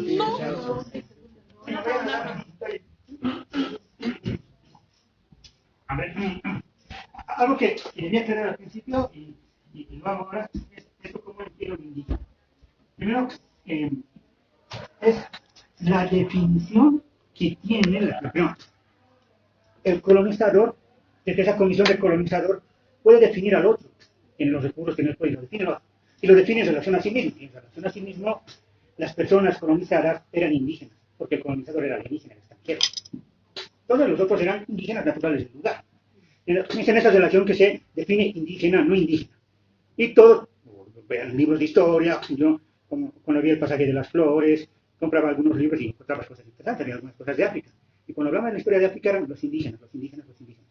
No estaban hablando de la ideología, estaban hablando de los negros, negros entre comillas. Porque el colonizador define al otro, tiene esa potestad por el estatus de poder en el que está. Entonces, cuando hablamos de indígenas, estamos hablando de la identidad que el otro ha construido sobre nosotros y a partir de ciertos elementos, ¿no? Nos naturaliza en cierta manera. Ustedes son esto. Pero claro, acá primero entró el término indio. Sin embargo, es bien llamativo que en las repúblicas se haya adoptado el término indígena en un tiempo en el que los ingleses estaban en la India, en que Holanda se estaba expandiendo, o sea, en un tiempo en que los blancos europeos llamaban indígenas a los otros y los bolivianos se sintieron europeos y nos llamaban indígenas, ¿no? Tienen una relación con ellos mismos, ¿verdad? Un paralelo, llamativos, como antecedentes. Pero bien, yo entiendo así entonces lo indígena como una identidad impuesta, y claro, sí puede funcionar como un elemento, porque está en los hechos sociales, funciona no porque sea verdad o mentira, porque los hechos sociales, la gente cómo usa las cosas la validan. El término indio no es válido solo porque se equivocó no Colón, para mí es una tontería. Colón se equivocó, no somos indios. No. Si la gente lo usa, lo valida socialmente.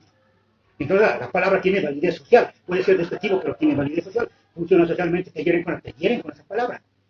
Entonces no vas a decir, no, esa palabra no, etimológicamente está equivocada, son tonterías. Podemos decir, democracia es esto, pero la democracia no funciona como etimológicamente es la palabra, no, la etimología no nos va a decir nada de cómo funciona en los hechos específicos a lo que se refiere a esa palabra. Nos importa cómo esa palabra funciona en los hechos sociales, cuál es su validez, cómo la validan. En este sentido, indígena, indio, son palabras validadas no porque sean verdaderas o falsas, validadas porque la sociedad las usa para determinadas circunstancias, para delimitar quién puede llegar hasta qué lugar. Este es indígena, este no es indígena, si tú eres indígena puede estar aquí, si no es indígena puede estar allá. Delimita, marca el espacio. Por eso cuando alguien, yo desde niño lo escuchaba muy normalmente, cada vez menos, pero aún se escucha de vez en cuando, el indio de mierda tiene que ver con alguien que quieres poner en su lugar. Indio de mierda. Si alguien, yo en la calle, cuando era niño, ahora os iba a ver cuando una persona de piel clara y tocaba con una cholita y la persona pequeña decía, indio de mierda. Como rebasó su lugar, le chocó. Era terrible, yo era niño y era violento y yo no me explicaba nada. Pero bueno, sirve para eso, delimitarla, esa palabra sirve para delimitar, tú aquí, tú allá, o hasta acá nomás. Así funciona esa palabra, lamentablemente funciona hasta el día. Un comentario sobre el tema de la incorporación de la ONU y demás, es bien llamativo para mí. ¿Cómo se presume esta incorporación en distintos eventos con personas bien ataviadas, ¿no? De otra vez, con los apaches con sus plumas, gente del Amazonas pintados. Y cuando vuelven a sus lugares, ni vienen en esos lugares y la pasan no es normal. ¿Por qué tendríamos que disfrazarnos para que otros nos reconozcan? Voy a dar un ejemplo. En la dominación masculina sobre la mujer, a la mujer se le ha formado ciertos gestos en tanto satisfagan los deseos del hombre. Entonces la mujer tiene que conformarse para que secretaria, para conformar al que lo contrata. Tiene que vestirse para conformar al jefe que lo contrata. En ese mismo sentido, el indio para ser indio tiene que vestirse y hablar como el blanco quiere, como a él le gusta. Ser su indígena de ese occidental. Tonterías. No tendríamos que jugar eso. Así como una mujer tiene que rebelarse contra las maneras en que han construido la imagen sobre ella los hombres, nosotros de la misma manera tenemos que rebelarnos contra esa imagen indígena que han construido de nosotros. No tenemos por qué ser el indígena de tal o cual. Para nada. Por un lado. Y eso es el problema que en el reconocimiento de la incorporación se usa. Es como, yo me imagino un evento donde, no sé, hagan loas a la inclusión indígena y las pongan ahí mostrando las nalgas, sin opinar de la realidad social. Es lo que hacen con los indígenas, los ponen vestidos de tal manera exóticos que, bueno, celebramos su incorporación, ¿no? Nos interesan sus proyectos de vida, sus luchas, no como se disfrazan para las circunstancias. Bueno, eso sobre la inclusión. Sobre el tema del idioma. Pero es una tontería, los comentarios que suelo ver en Facebook, no habla aymara, entonces no es indígena original. No, es como la idea de que está detrás de eso, o lo que supondría es que vivimos en una realidad donde los aymaras no fueron afectados, la gente que habla aymara, y los no aymaras tampoco nunca tuvieron ningún problema, entonces, por tanto, debería hablar su idioma, porque nunca hubo problema. Pero no, esa persona tuvo que entrar a la escuela, tuvo que vender sus ovejas, tuvo que hablar en castellano, y eso de la aymara no le servía cuando te ibas a la ciudad. Entonces, no es que la gente no habla aymara porque es maldita, porque se niega a sus raíces, porque en un contexto de discriminación, las madres, fundamentalmente las madres, eligieron no hablarles en aymara. Yo entiendo el aymara más o menos, hablo las groserías muy bien, otras no tanto. Pero mi madre una vez me dijo, yo no te enseñé el aymara porque me decían indios de mierda. Mi mamá lo dijo así. Entonces no es un problema de que uno sea indígena, no es un problema. que sí es importante trabajar, claro, pero eso no lo ha hecho el gobierno, pues. No, insisto, Elías Reinaldo para mí es la estrella, es el Yaquichiri digital, él está en las redes sociales enseñando que Aymara. ¿No ves que lo hagan? O sea, por una parte, como gobernantes que han, digamos, reivindicado la inclusión indígena, la desvalorización de los idiomas, hubiera sido, pues, coherente que algo mínimo, yo no digo que hable perfectamente, que algo mínimo trabaje, y no lo ha hecho, ¿no? Se nota. Pero en vez de estar yendo a jugar las canchitas entre las canchas de césped, bueno, media hora de Aymara al día, ¿no? Te lo hubiera ayudado en algo. No lo hizo. Entonces, eso es una debilidad desde el gobierno, y que la oposición la explota con sus taras racistas. Ese no es indio de verdad. O sea, cuando Evo Morales no habla Aymara, no es indio de verdad. Cuando hace algo que no le gusta, es un indio de mierda. Ahí es un indio de verdad. No es bien interesante, ¿no? Cómo la oposición juega. No es indio de verdad, pero no es indio de mierda. Nadie le dice a Víctor Hugo Cárdenas que, digamos, no trabaja la tierra, nadie dice indio de mierda, no es auténtico. O lo más que los masistas le dicen, ¿no? Traidor de su raza, como si existieran razas. También una idea racista. Entonces, vinculado al idioma, tenemos varios elementos que nos pueden permitir ver cómo en determinadas circunstancias usamos eso por conveniencia para descalificar al otro. Cuando nos conviene sí, cuando nos conviene no. Es una descalificación política cuando nos conviene. De la misma manera que el gobierno ha usado cuando le conviene la retórica indígena. Pero para mí es desacreditable la manera en que se usan las redes sociales. Realmente para mí es triste ver cómo en la sociedad estas caras racistas siguen vigentes. Por eso para mí mi temor es que en un proceso de polarización política esto vaya a estallar en violencia. Eso me preocupa. Eso sobre el idioma, yo creo que con algo además, con algo de creatividad se hubiera podido hacer un trabajo muy interesante en el idioma. No reducido a la regula. A mí me gusta la música electrónica, yo suelo hacer mis intentos de música electrónica. Y cuando lo pones en Aymara hay mucha gente que le gusta. Y me doy cuenta que cuando vas repitiendo, la gente va repitiendo la letra. Se hubiera podido hacer un trabajo creativo en los idiomas, con los elementos contemporáneos que tenemos. No nos vamos a ir a hablar, no sé, con las piedras de Tiahuanaco, no vamos a hablar con las personas, y la gente va a hablar bajo las redes sociales, bajo la tecnología. No lo han hecho. La gente que reivindica el gobierno no lo ha hecho, ha tenido las herramientas. A mí eso me frustra. Yo pongo siempre como ejemplo, Fausto Reina era manco, ha escrito más de 30 libros, era manco. Y hoy día tenemos, inclusive, hay programas que tú hablas y te lo ponen en texto y no hacemos. ¿No? Es bien interesante, tenemos más herramientas y estamos más capacitados para eso. Bueno, se podría hacer más cosas en el idioma, lamentablemente no se hizo. Y lo que ha pasado con el idioma y el problema de Evo Morales es que nos ha mostrado cómo estamos en taras para usar, cuándo nos conviene, quién es Aymara, quién no es Aymara, quién tiene que no. Lamentablemente eso puede estallar en violencia. Sobre el mestizaje. Yo parto de algo bien básico. Primero, en términos biológicos, hay se ha rastreado nuestros orígenes por el ADN mitocondrial, que la madre le hereda a la hija, ¿no? Y se ha rastreado que más o menos hace 100.000 años habíamos salido de África, ¿no? Y nuestra Eva, le llaman la Eva mitocondrial, hace 100.000 años. Y en todo ese rastreaje de mitocondria se encuentran varias mezclas. O sea, no es que el mestizaje es boliviano. O sea, para mí el discurso del MND, ¿cuál es el problema del discurso del MND? Como de otros discursos del mestizaje en América Latina. El tema es que la particularidad de los bolivianos es que somos mestizos, como si nosotros no lo fueran. ¿No? O sea, desde que hemos salido en África ya nos hemos mezclado. Salimos de África y bla, por aquí, ok, qué bonito, y por todo lado. Nos hemos mezclado. Y entonces, la identidad mestiza, biológicamente no se sostiene como una identidad particular. Es general, todos tenemos algo de todos. Inclusive no solo de los, seres humanos. Se ha detectado que, en general, los humanos podemos llegar a tener hasta 1.5% de ADN neandertal, nuestro pariente más cercano. Y si junta todo ese ADN, tenemos el 30% del ADN. O sea, no todos tenemos el mismo porcentaje, la misma parte de ADN, pero tenemos ADN neandertal. Si lo juntan eso, tenemos el 30% de los neandertales. O sea, ¿por qué no vamos a hacer una nación, digamos, mestizo, neandertal y cromañón? Sería tonto, ¿no? Sería tonto. Biológicamente no tiene sentido. Sin embargo, políticamente ha sido muy útil. O sea, políticamente decir, si yo soy mestizo, tú no eres mestizo, ¿quién es más mestizo que quién? Para mí sería tonto, por ejemplo, decir, bueno, si el tema es biológico, ¿por qué no hemos sido un estado con Perú? Digamos, similar mestizaje, poblaciones, idiomas similares, especialmente el sur, el Perú y La Paz. Porque los estados no se construyen por biología. Las relaciones exteriores no se explican por eso. Lo que habría que construir para mí es, a la vez eso no lo dije, y eso no es lo que me parece, agradezco la pregunta porque me invitas a tomarlo, es que así como hay que desindigenizar, hay que dejar de pensar como mestizos. Como si fuéramos biológicamente algo particular en el mundo, porque el mestizaje supone elementos mezclados. Y al reivindicarlos como mestizos, reivindicamos que esos elementos mezclados están en otro lugar.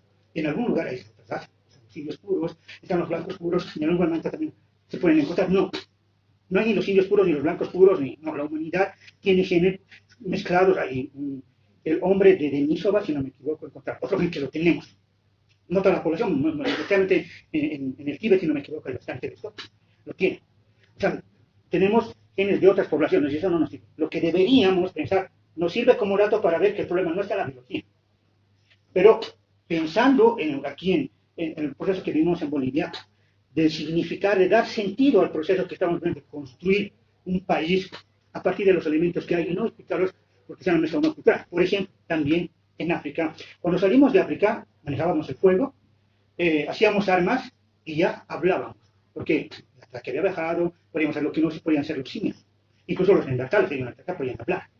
Entonces, hasta los idiomas pues nacieron allá. No hay un idioma original. Es un proceso histórico que se ha ido dividiendo. O sea, inclusive culturalmente el mestizaje podemos hacerlo desde África, ¿no?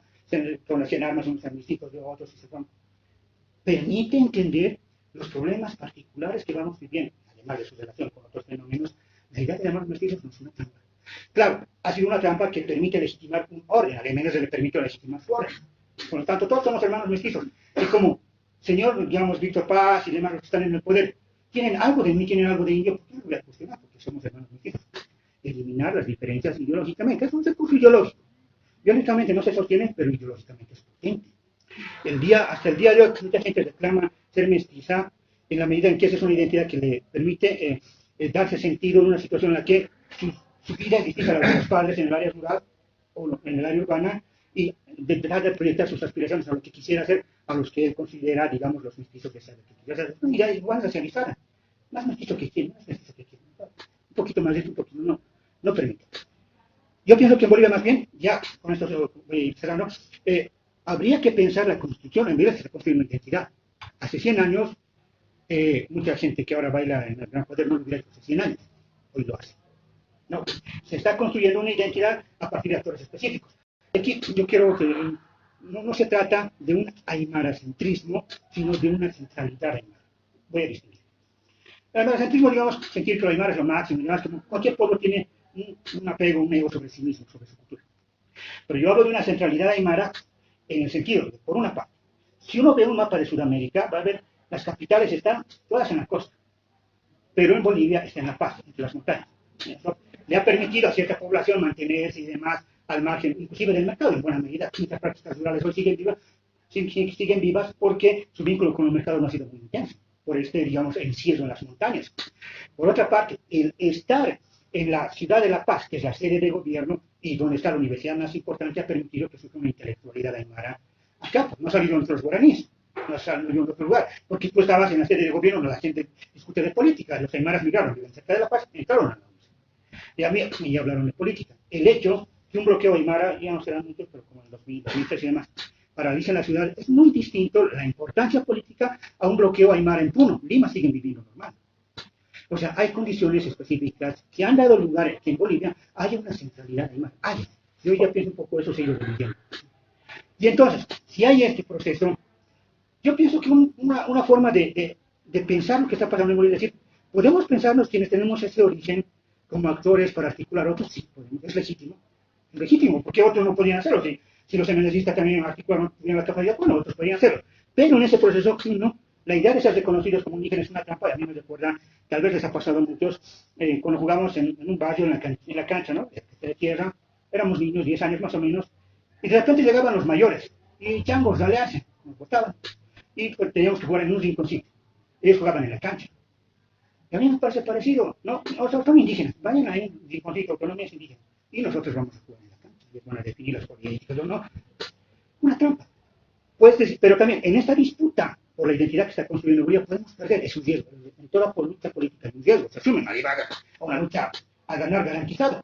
Y entonces ahí deberíamos plantearnos cómo articular otros en un proceso que ya se está dando. Económicamente, los comerciantes miran aquí y articulan espacio en los hechos prácticos. No, ponen sus danzas en los hechos prácticos y los bolivianos ahora las reclaman como danzas bolivianas. Hace 100 años eran danzas de indios. Ahora, no hubieran llorado porque en Perú estén bailando, digamos, la morenada, el caporal. Ahora los de lo asumen como propios. Y entonces, desde esos hechos prácticos se puede resignificar algo claro, porque está sucediendo. Pero no lo vamos a resignificar, yo soy indio, entonces no podemos ser hermanos. No, podemos hacerlo juntos. No, yo sueño con una novela, no soy yo de la novela, pero una vez un amigo me comentó de novela, así es muy enamorado. Y dije, me gustaría ver una novela, tal vez donde hagan una pareja, personas que descienden uno de un hacendado y otro de aquí, supongo.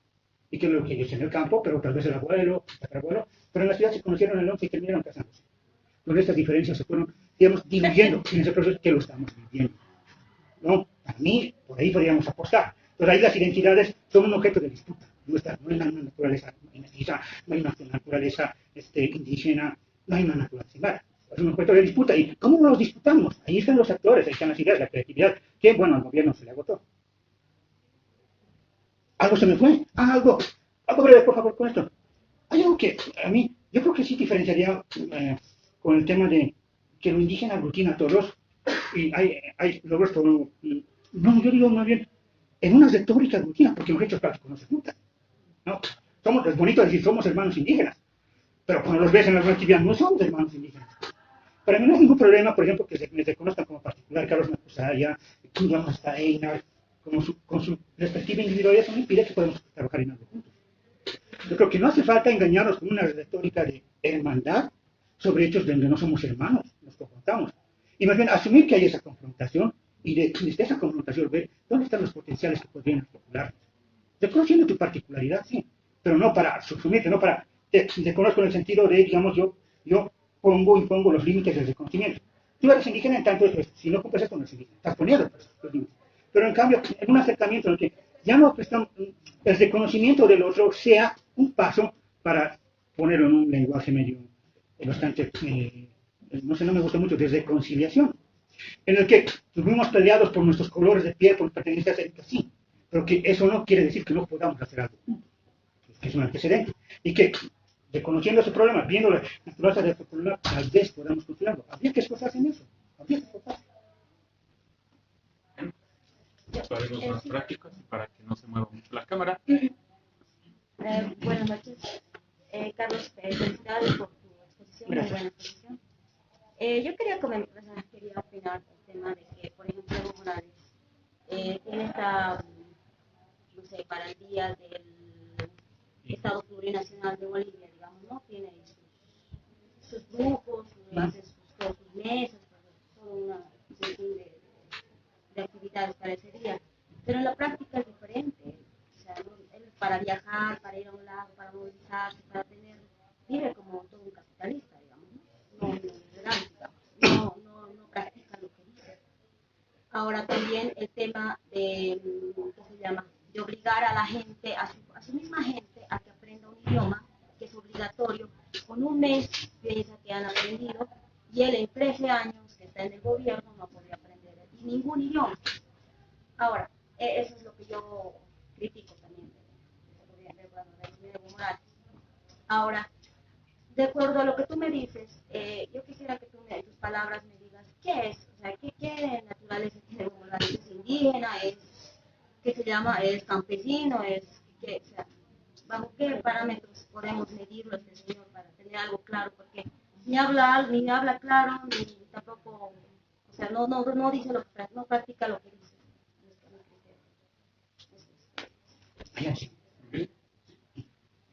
Carlos, igual en lo que colocabas al inicio, me miraba en lo que tú vivías. Hay algunas cosas que también las he experimentado de la misma manera, pero lo que tú manifiestas yo lo miro más como una folclorización de un estado pigmentocrático. Puede ser este proyecto de Estado o el anterior, pero la folclorización estamos viviendo con más fuerza, un vaciamiento más de esas matrices culturales que tenemos con este Estado. Y me llama la atención que en este proyecto, en esta folclorización de este Estado pigmentocrático, hayamos pasado de una discriminación, como tú decías, violenta, a una discriminación más positiva. Y ahí lo que dices, ¿cómo recomponemos el espacio urbano en esta discriminación positiva? Es lo que me interesa, por lo menos a mí. ¿Cómo se recompone el espacio urbano desde ese lado? Ya efectivamente ya no hay una discriminación como así de violenta, como hace 7 años, por decirlo así, pero no es suficiente. Entonces,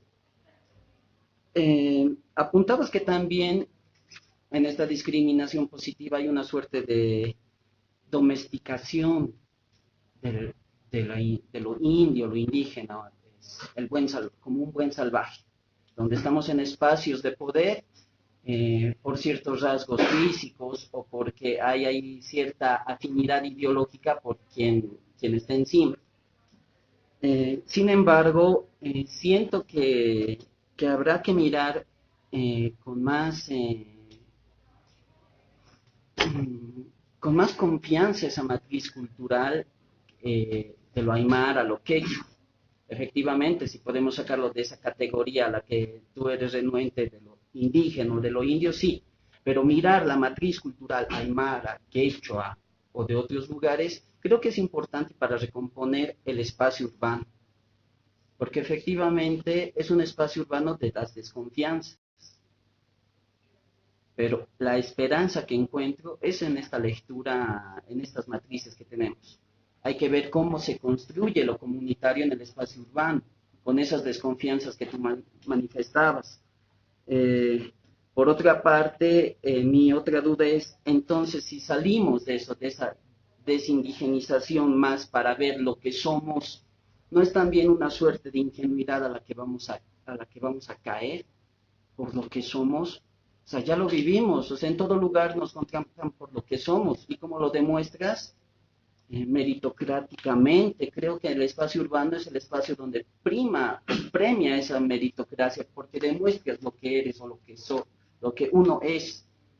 Y creo que podemos caer en una tecnocracia ahí para hacer proyectos, para recomponer el poder en lo que manifiestas. ¿Alguien?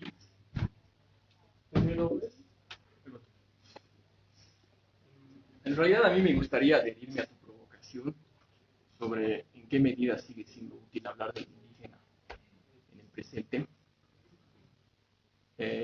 A mí me gusta mucho que el pensamiento que estás planteando es bastante ilustrado. Voy a explicar a qué me refiero con eso.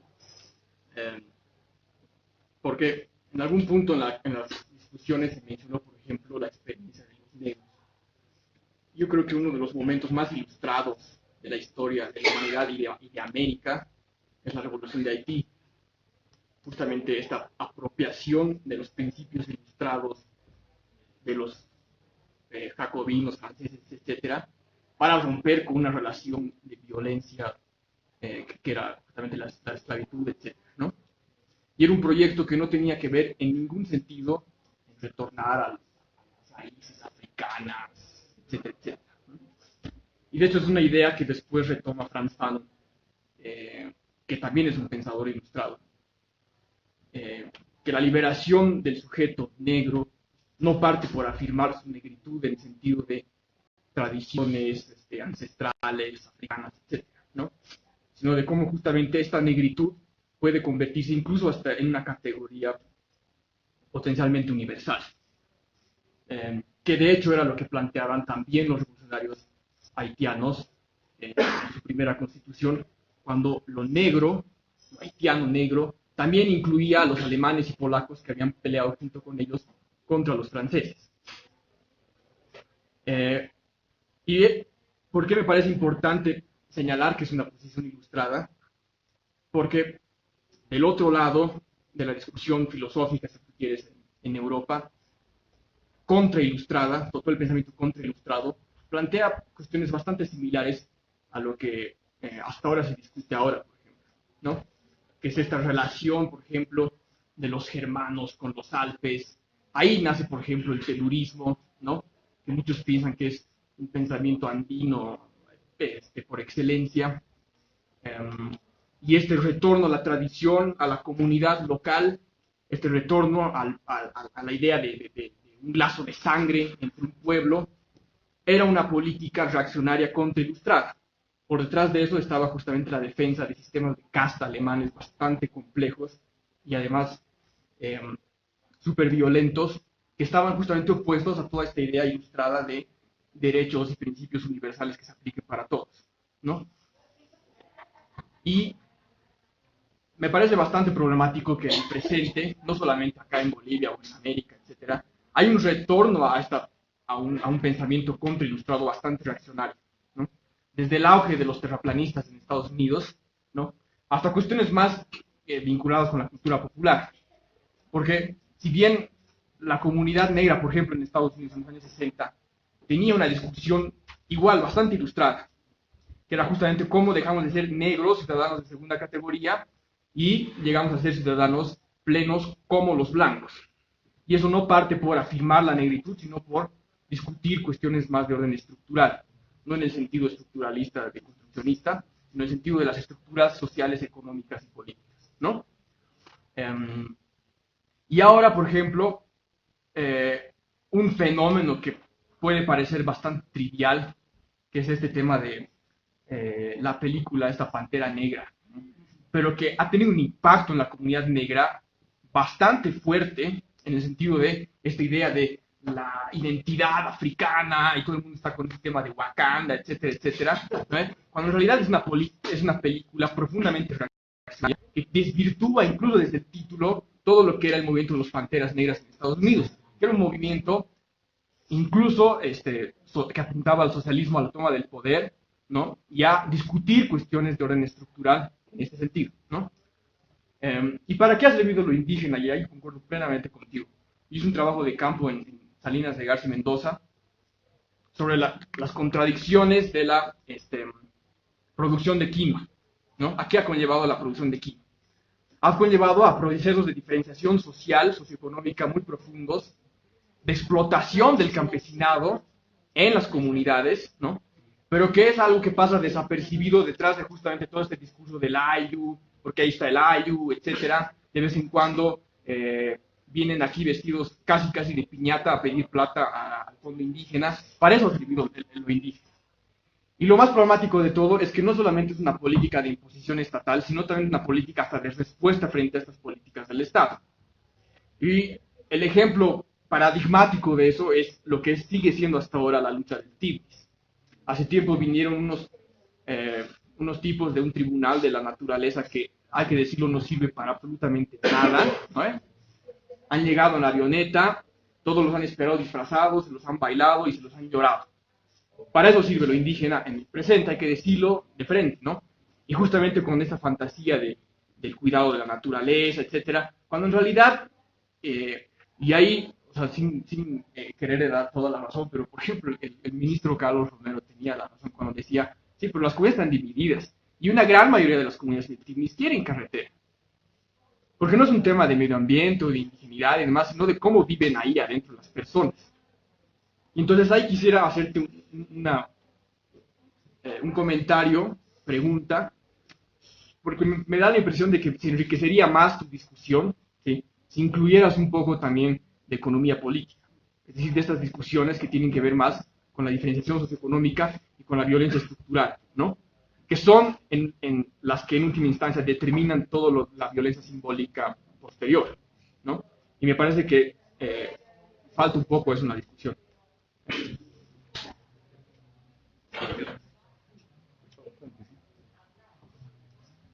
Bien, bueno, entonces, en realidad yo quería hacer un comentario y quizá esto me va a llevar un poco a una pregunta, pero me parece bien interesante y bien notorio a lo que te referías en cuanto al estallido de violencia que puede empeorar, porque para mí ya ha surgido de gran manera.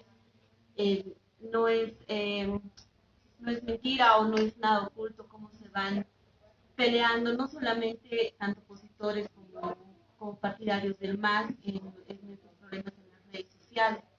Y entonces ahí la discusión no solamente surge contra el masista urbano, como ya lo decías en la exposición, el masista está considerado como el indio. Entonces los comentarios peyorativos, los comentarios de insulto y todo lo demás están volviéndose de manera mucho más violenta, se están tornando mucho más violentos en torno a lo que son los pueblos indígenas también, ¿no? Todas las representaciones y las manifestaciones culturales que hay, ya no es solamente el citadino masista, sino tiene que ser el indio, y específicamente el indio de mierda que no se baña, que no sabe escribir, no sabe manifestarse, no sabe hacer un sinfín de cosas, y nuevamente tiene que ver con toda esta situación de que el otro te vea, ¿no? De cómo el otro te concibe como indígena, como indio también. había un artículo muy interesante que yo le escribí acerca de la manipulación de un lado y otro de lo que es la imagen de la chola, por ejemplo, básicamente es eso. Y es un problema bien jodido esa situación de que si bien todo este tiempo se ha vivido como en un status quo, se ha vivido así de manera súper calma, el hecho de la tolerancia, la ley contra la discriminación y toda forma de racismo, se ha estado guardando, ¿no? Se ha estado guardando y ahora que los ánimos están más caldeados, van a empezar a explotar con mucha más fuerza. Sin embargo, eso también acarrea, y quizá un poquito desviándome, a todo lo que vienen a decir, o todo lo que se va manifestando acerca de la apropiación cultural y que quizá tiene que ver con ese tema de la desindigenización. Porque si bien hay una situación de que el gobierno les obliga a sus funcionarios públicos a aprender el Aymara tal cual para que sigan trabajando, o por ejemplo que en el colegio les enseñen o les pidan saber cuántos cuadritos tiene la huipala y les metan la huipala por los ojos, y los changos al final odian todo ese tipo de cosas, los opositores de hecho hacen eso, ¿no? Te van a quemar la huipala, no conocen el contexto anterior del gobierno del MAS con el tema de la huipala. También tiene que ver con una situación bien jodida de expropiación cultural de algunos sectores sociales, por así decir. Ya ahí se hace el uso de aguayos sintéticos, de todas estas cosas, de fomentar o de folclorizar, como nuestros compañeros, tanto actividades como el 21 de julio, que han inventado ya todo el Año Nuevo Aymara y toda esta situación. Entonces, si bien ha habido como que un proceso de integración con los pueblos, con el término indígena, ¿a dónde se va a ir dirigiendo según? Quizá esa sería la pregunta, ¿no? ¿A dónde va dirigiendo y cómo se va dirigiendo este tema de desindigenización? Cuando, así como existe una parte contraria que va negando, también hay una parte bien jodida que está expropiándose de cosas culturales bien trascendentales. Y con la última pregunta.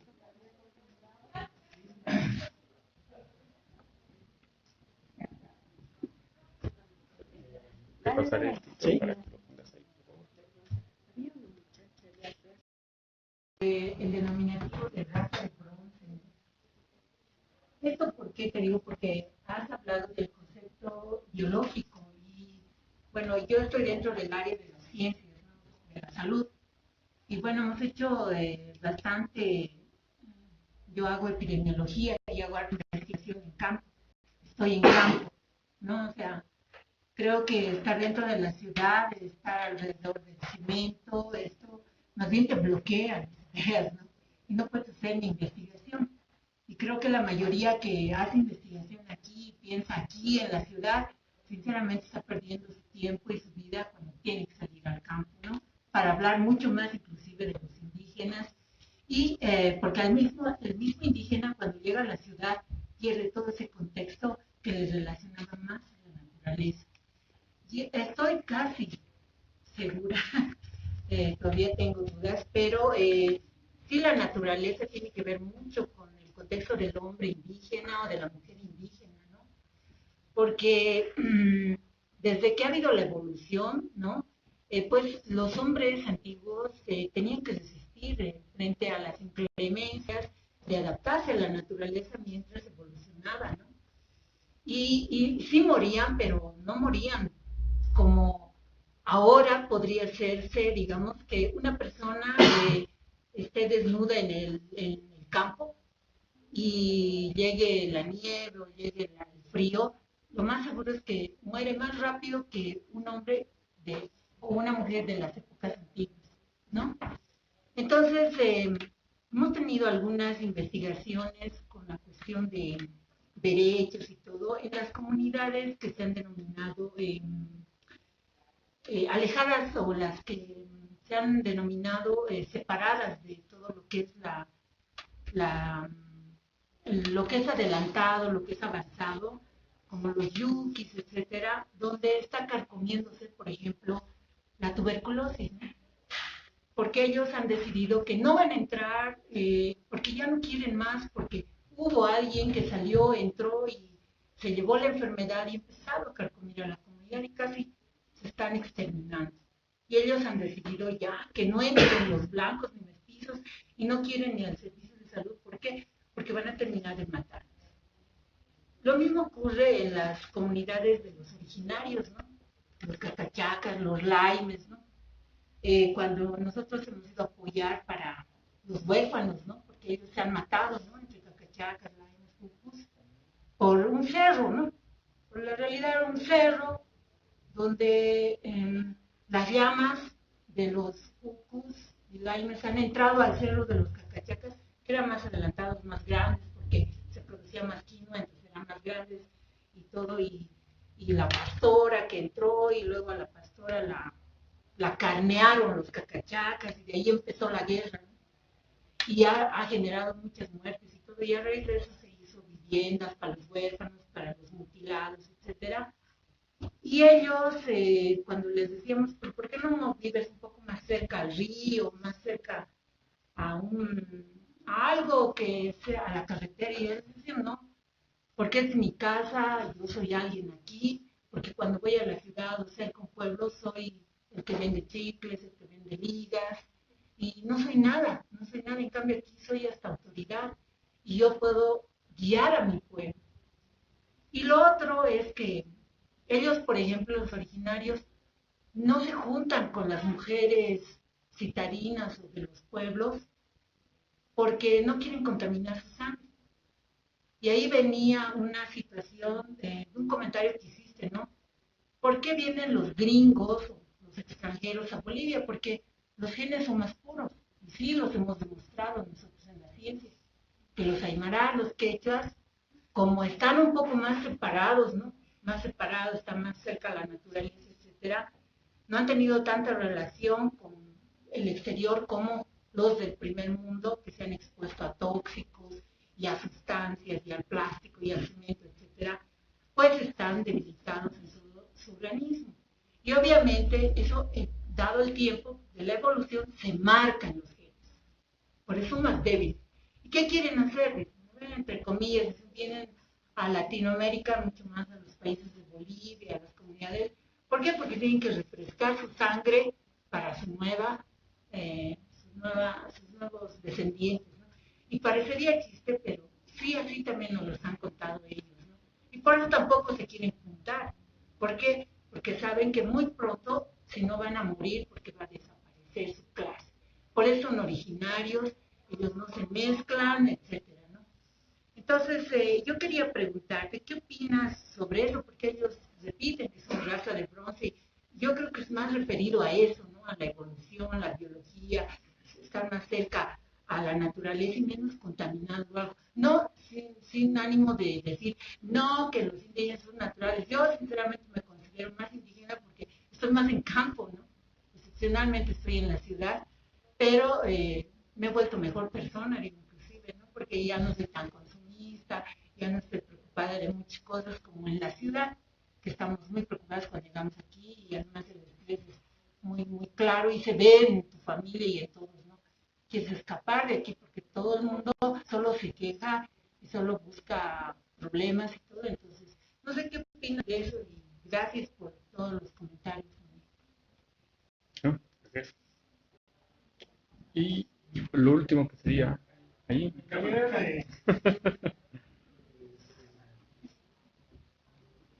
Un poco sin ello tu argumento, o sea, que me parece bastante provocador y es una buena provocación.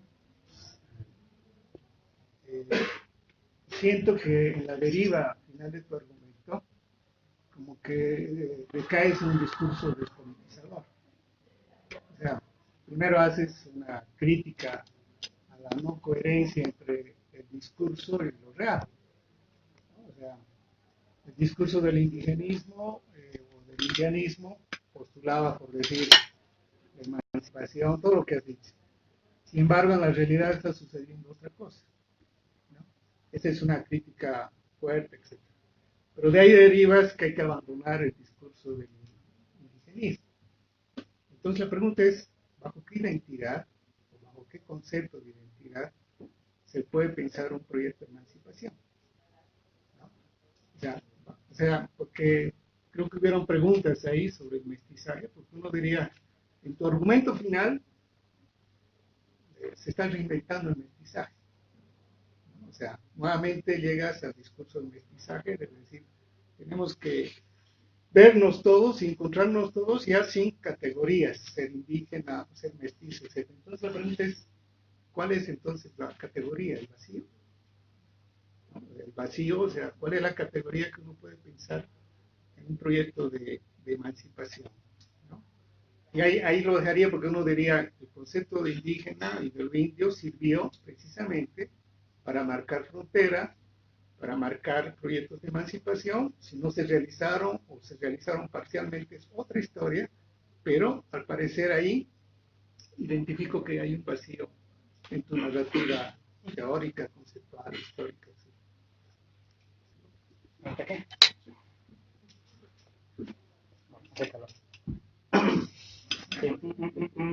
Las preguntas. Ya, el tema, entonces, ¿qué es Evo? El tema que es los rituales con sus amautas y demás. Mira, yo identifico a Evo, lo comparo, por ejemplo, aunque Felipe Quispe no lo dice, con el propio Felipe Quispe, con la personalidad, digamos, el tipo de tema que quiere controlarlo, ¿no? Que era similar a la que tenía, por ejemplo, Genaro Flores, que era una figura igual de cercana al catarismo. Si uno toma ese elemento de su personalidad, digamos, como caudillo de Evo, no es muy distinto a otros líderes animales. No es muy distinto.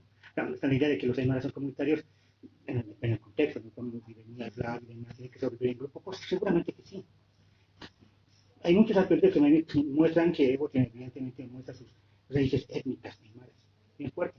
Y claro, con su experiencia de sindicalismo y demás. Yo no dudaría eso. Ahora, que Evo pues, indique lo Aymara como un proyecto, bueno, lo hace.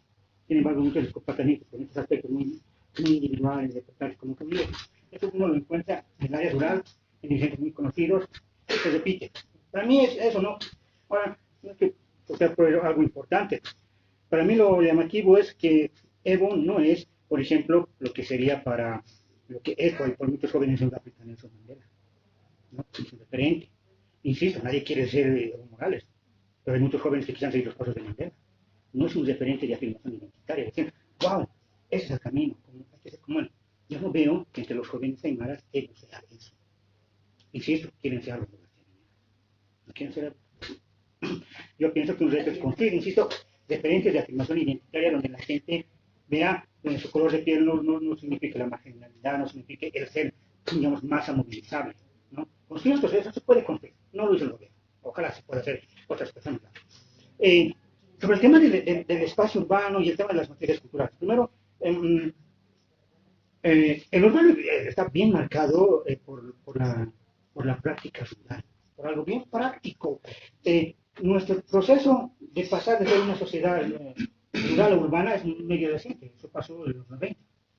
Y muchos aspectos de lo rural existen en la gente que vivió a la área urbana, y que se lo pasó a sus hijos, y pasó a los nietos, y como nadie viene a la vida como un individuo, sino se construye esta individualidad relacionándose, aprende a escuchar la calle como lo hacen sus papás, a comportarse, a tomar como lo hacen sus papás, sus amigos, etcétera, etcétera, ¿no? Lo vemos, o sea, lo rural marca la vida urbana totalmente.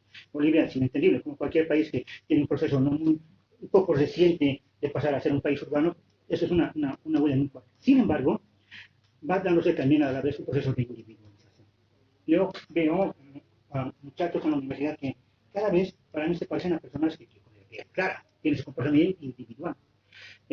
Bueno, no quiero presumir de las veces que he tomado copas, pero cuando uno toma copas con alguien de origen indígena, todos toman, es ronda. Cuando me tocó tomar copas con alguien que no es de origen indígena, cada quien toma si quiere o no quiere. Un proceso distinto. Pero en estas personas de origen indígena, cada vez esto se va acentuando más la individualidad, porque estamos en un proceso muy también acelerado de individualización. Las personas cada vez están haciendo más individuos. Los rural también va muriendo. Entonces, ahí me cuesta a mí pensar un poco en las matrices culturales, porque es como que existiera algo que se mantiene a pesar de los procesos históricos. Yo creo que no hay una esencia cultural, que lo que cualquier pueblo tiene es una esencia histórica. Lo que es esencial es la historia. Es la historia que se va transformando, va cambiando, y su cultura va transformándose. Yo reivindico, por ejemplo, a Tupac Katari, no porque, digamos, sea el nombre de la serpiente, eso es discutible, Katari sea la serpiente, ideas que vienen de Hatari, del quechua, que es levantarse, bueno, discutible, o que Tupac Katari sea alguien que represente, digamos, la tradición, el respeto, no, Tupac Katari no era un indio, digamos, del linaje, era del común, y se puso de líder. Yo le reivindico a Tupac Katari porque además, en el tiempo en que Katari se vela, se van descabezando los caciques. ¿no? que manejaban las comunidades por herencia sanguínea. Yo los reivindico porque Qatari representa, entre otros factores, que cuando un pueblo se rebela, no solo se rebela contra otro, se rebela contra su cultura. Los aymaras se rebelaron contra su cultura política de aceptar a los caciques. Los descabezaron, muchos los mataron, los hundieron. Y se inventaron su forma de organización social. Entonces, para mí un pueblo está vivo no porque preserva su cultura, sino porque es capaz de transformarla. Eso es valioso para mí, Qatari y de otros actores. Lo valioso es eso. Entonces, una cultura está viva en esa situación, enfrenta su situación, se transforma y es una contradicción interna, ¿no? Porque hay actores que se pelean en concreto, hay grupos de interés y demás. Pero ahí está lo valioso para mí en un pueblo. Entonces, por eso a mí me cuesta pensar en matices culturales. Esto siempre me recuerda a Simón Yampara, que explica que Guanacu, con palabras aymaras, no está para aquí y allá. Y justifica hace poco un estudio genético que los huesos en Tiahuanaco tienen más vínculos con poblaciones quechuas y amazónicas y no con poblaciones aymaras. Y como es una explicación de Tiahuanaco como aymaras, yo no sé, despistado. Me cuesta, insisto, en lo personal no voy por. Sin embargo, yo pienso que sí, podríamos plantear una transformación urbana. Estamos aquí, somos actores aquí. Aquí habría que actuar, evidentemente con los vínculos que tenemos. Eso es un reto que habría que asumirlo, que yo por lo menos por lo que he visto del gobierno no pasó, en los movimientos sociales del MAS eso nunca pasó, o sea, indígenas en la ciudad, ahora, ¿podría reproducirse el tema de tecnocracia? Claro que sí. De hecho, yo pienso que uno de los temas que va a ayudar a desnaturalizar esta manera de vernos como otros es con la misma manera en que nuestra, entre comillas, gente, no es quiénes son nuestros, quiénes son los nuestros, pero las personas, digamos, de cierto origen social, pueden hacer cosas como los otros lo hacen de manera normal, o sea, tal vez mejor, tal vez peor en unos aspectos. Eso ayuda a desnudar mitos. Va a pasar eso. Pero lo que sí yo no digo, no creo que se limite a eso. No nos vamos a limitar simplemente, digamos, a ser administradores. Pero de que nuestra gente debería ver, tendría que ser monopolio solo de los indígenas, ¿no? Y tendríamos que pedir espacio solo porque somos indígenas, ¿no? Tendríamos que tener la capacidad de disputar ese espacio, con los recursos que sean necesarios para disputarlo. No porque tengo cara de indio y 500 años de sufrir me van a dar. Es buscar lástima, que te den algo por lástima. Y honestamente yo no creo que vivamos por lástima, que nos den algo por lástima. Sobre el tema un poco de agregarle esto de economía política, sí. Yo muchas cosas no las dije. A mí me gusta mucho, por ejemplo, algo que es bien interesante en el Capital cuando hace el análisis de la mercancía, es la fetichización de la mercancía, ¿no? Es como que algo que es producto de la humanidad termina, digamos, los grupos sociales terminan atribuyéndose su propia naturaleza en ese producto, para su producto. Y es lo mismo de la racialización. Nosotros construimos la idea y terminamos porque esa idea es raza, no somos raza, no, pero hemos construido la idea en el proceso de dominación. Eso nos condiciona mucho. Algo que no dije y quiero hacerlo, que va colado esto, es diferenciar entre, bueno, para cruzar clase, estrato y etnia. Generalmente, ya, por ser muy general, ponemos primero con elementos compartidos culturales de un grupo, ¿no? El idioma, el espacio donde vive. Puede jugar con eso. En clase social, sin embargo, vemos las relaciones de explotación. Unos explotan a otros. Los universitarios no son clase social. ¿Quiénes explotan a los universitarios? Digamos, los jubilados explotan explotadores. No todos son una clase, son parte de una clase. Pero hay clases, ¿no? Una relación de explotación. Pero esto no quiere decir, por ejemplo, aquí no vamos a identificar clase media. En esta relación, la idea de clase media no tiene sentido. Pero podríamos hablar de capas medias o estratos medios si pensamos como estratos. O sea, la gente la ordenamos por los ingresos, podemos hay gente que gana, digamos, 1.500, 3.000, 4.000, 5.000 por los ingresos. Esos ingresos no necesariamente nos dicen de qué clase son. Hay capitalistas pobres, que pueden dar a otras personas mano de obra barata, ellos también ganan poco, y tener un ingreso de 10.000 que podría tener un funcionario público, que no es capitalista. Pero en términos de estrato podrían estar juntos. Vemos, por ejemplo, por los albañiles, vemos en los albañiles que pasaron a ganar más o menos 4.500 bolivianos, ¿no? Como un profesor que tiene varias materias. Hace 15 años era un oficio despreciado. Hoy día ese sueldo no es despreciable de 4.500 bolivianos. Y entre estos albañiles, además, muchas personas vieron que creció la construcción. Hace tiempo la altura de adobe, ahora es ladrillo. Muchos pasaron a ser contratistas y ya no trabajaron. Entonces cambiaron de clase. Ellos no trabajan, pero ganan dinero. Entonces los albañiles tenemos cambios de estrato, han cambiado de ingresos porque pueden tener ingresos como profesores, como otras personas, en la estratificación a partir de los ingresos, pero a la vez, que no necesariamente estos clases, los estratos, pero a la vez tenemos cambios de clase. Gente que era albañil, vendía su fuerza de trabajo y ahora es contratista. No trabaja. hay gente que tiene tractores, personas que tienen un par de amigos ahí tienen tractores. Entonces, tenemos ese tipo de cambios que afectan las relaciones sociales que hoy día, en la que hoy día identificamos indígenas y no indígenas. Hoy día podemos ver a alguien identificado como no indígena, digamos, y por suponer que por su color de piel tiene recursos económicos, y tal vez alguien que ni siquiera habla bien el castellano y que ni siquiera entró a la universidad, viaja hasta aquí y trae mercancía que es más plata. ¿No? Entonces, no es tan mecánico. Ya, sí, obviamente, me parece muy pertinente la observación. Hay que hacer este cruce de diferencias de la identidad, de estrato y de clase, y no confundir un proceso de clase media con muy bajas. No te permiten, hay estratos medios, no clases medias. ¿A dónde vamos? Alguien decía por ahí, ¿a dónde vamos con todo esto? Si dejamos de lado el discurso, digamos, oficial del gobierno, para mí lo que está sucediendo en Bolivia es que los que están construyendo una identidad en Bolivia son las personas que genéricamente se las llaman conductores. En Bolivia, la identidad la están construyendo ellos, y no como políticas del Estado boliviano. O sea, no, ellos no van, digamos, a vender mercaderías hasta COVID y demás porque el Estado esté planificando eso. Ellos van a pesar de que el Estado no los considere. Y de hecho lo hacen mejor porque no los considera. Y lo evaden. Estos están imponiendo sus elementos culturales porque pasaron del área rural, del área urbana, se vincularon a los circuitos de circulación de las mercancías. Ellos, por ejemplo, no agregan valor a las mercancías, ¿no? Simplemente las venden las mercancías chinas y de eso van sacando una ganancia. Estos señores están imponiendo una identidad. En Bolivia se está imponiendo una identidad. No es la identidad de hace 100 años. Bolivia no se podría pensar hoy día criolla.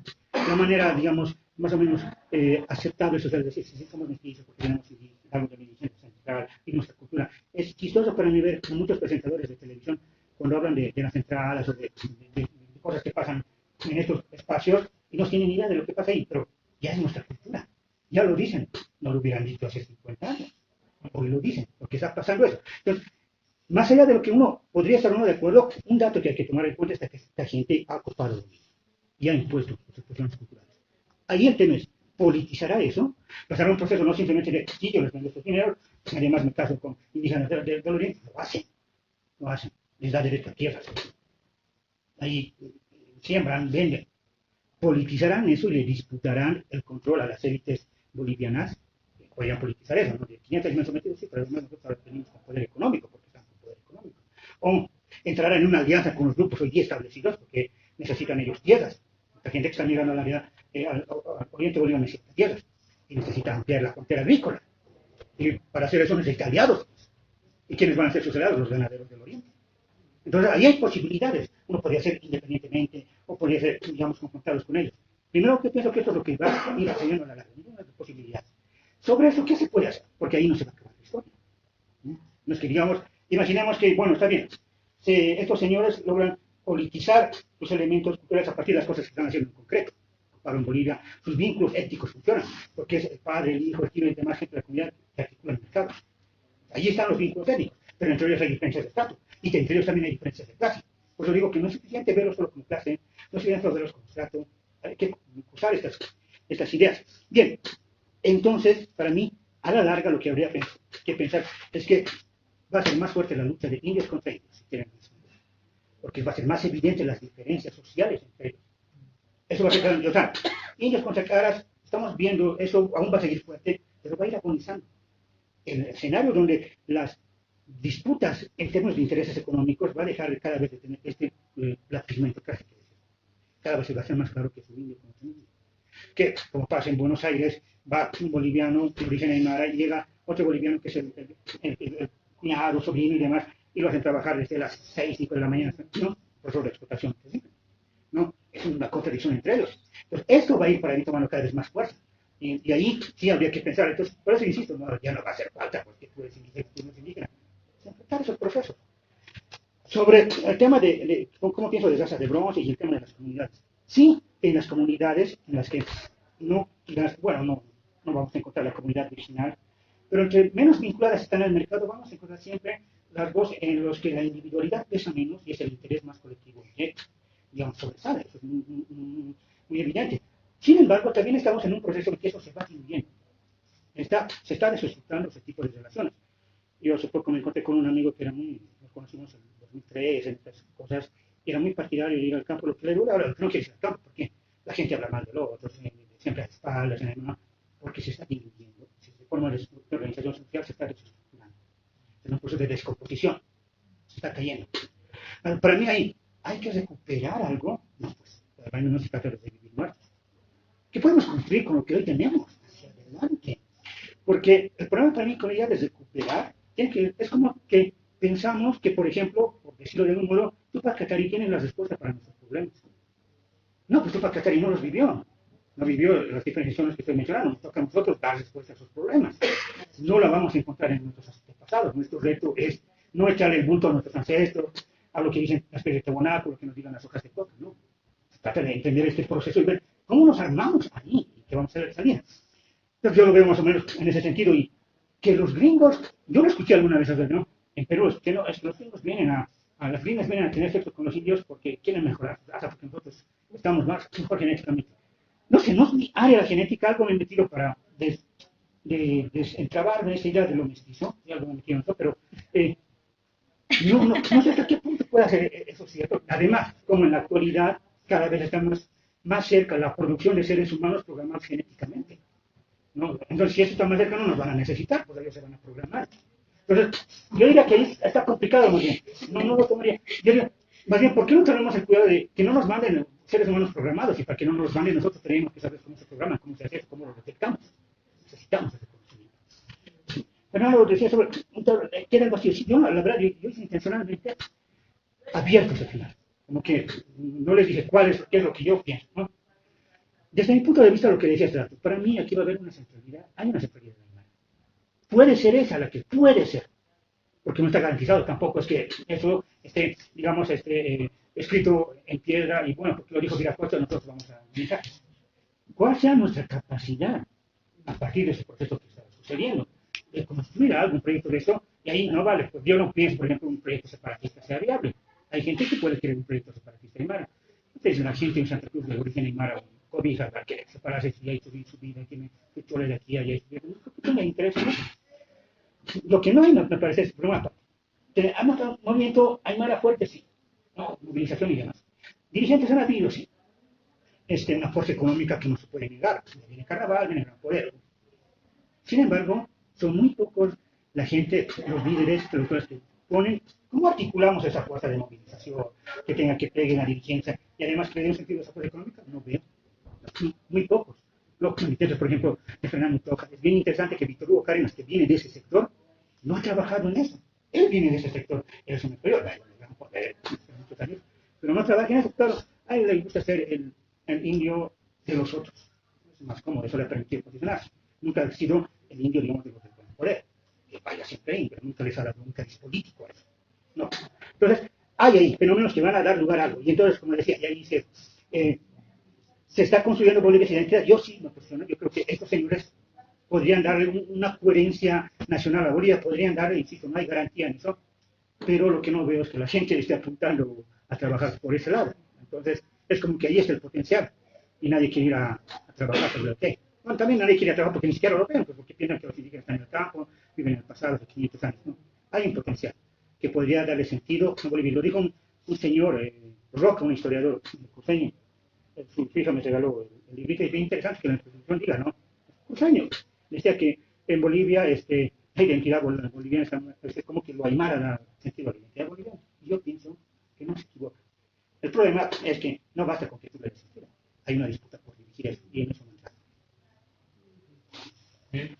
Quiero agradecer a todos por su asistencia, a Carlos también por la elocución que sin duda nos lleva a un sinfín de reflexiones. Para la subsiguiente reunión del Colegio Abierto de Filosofía vamos a tener, si es que todo va bien, el festejo de los 20 números de la revista Percontari que se edita en Santa Cruz. Entonces están invitados para esa celebración y también vamos a dar ese día, vamos a hacer mención más bien ese día de el nuevo tema que se va a hacer en la revista para el número 21. Así que están invitados también para escribir a la revista un ensayo en donde se pueden tratar diferentes puntos sobre una temática específica. Sin más, les agradezco mucho.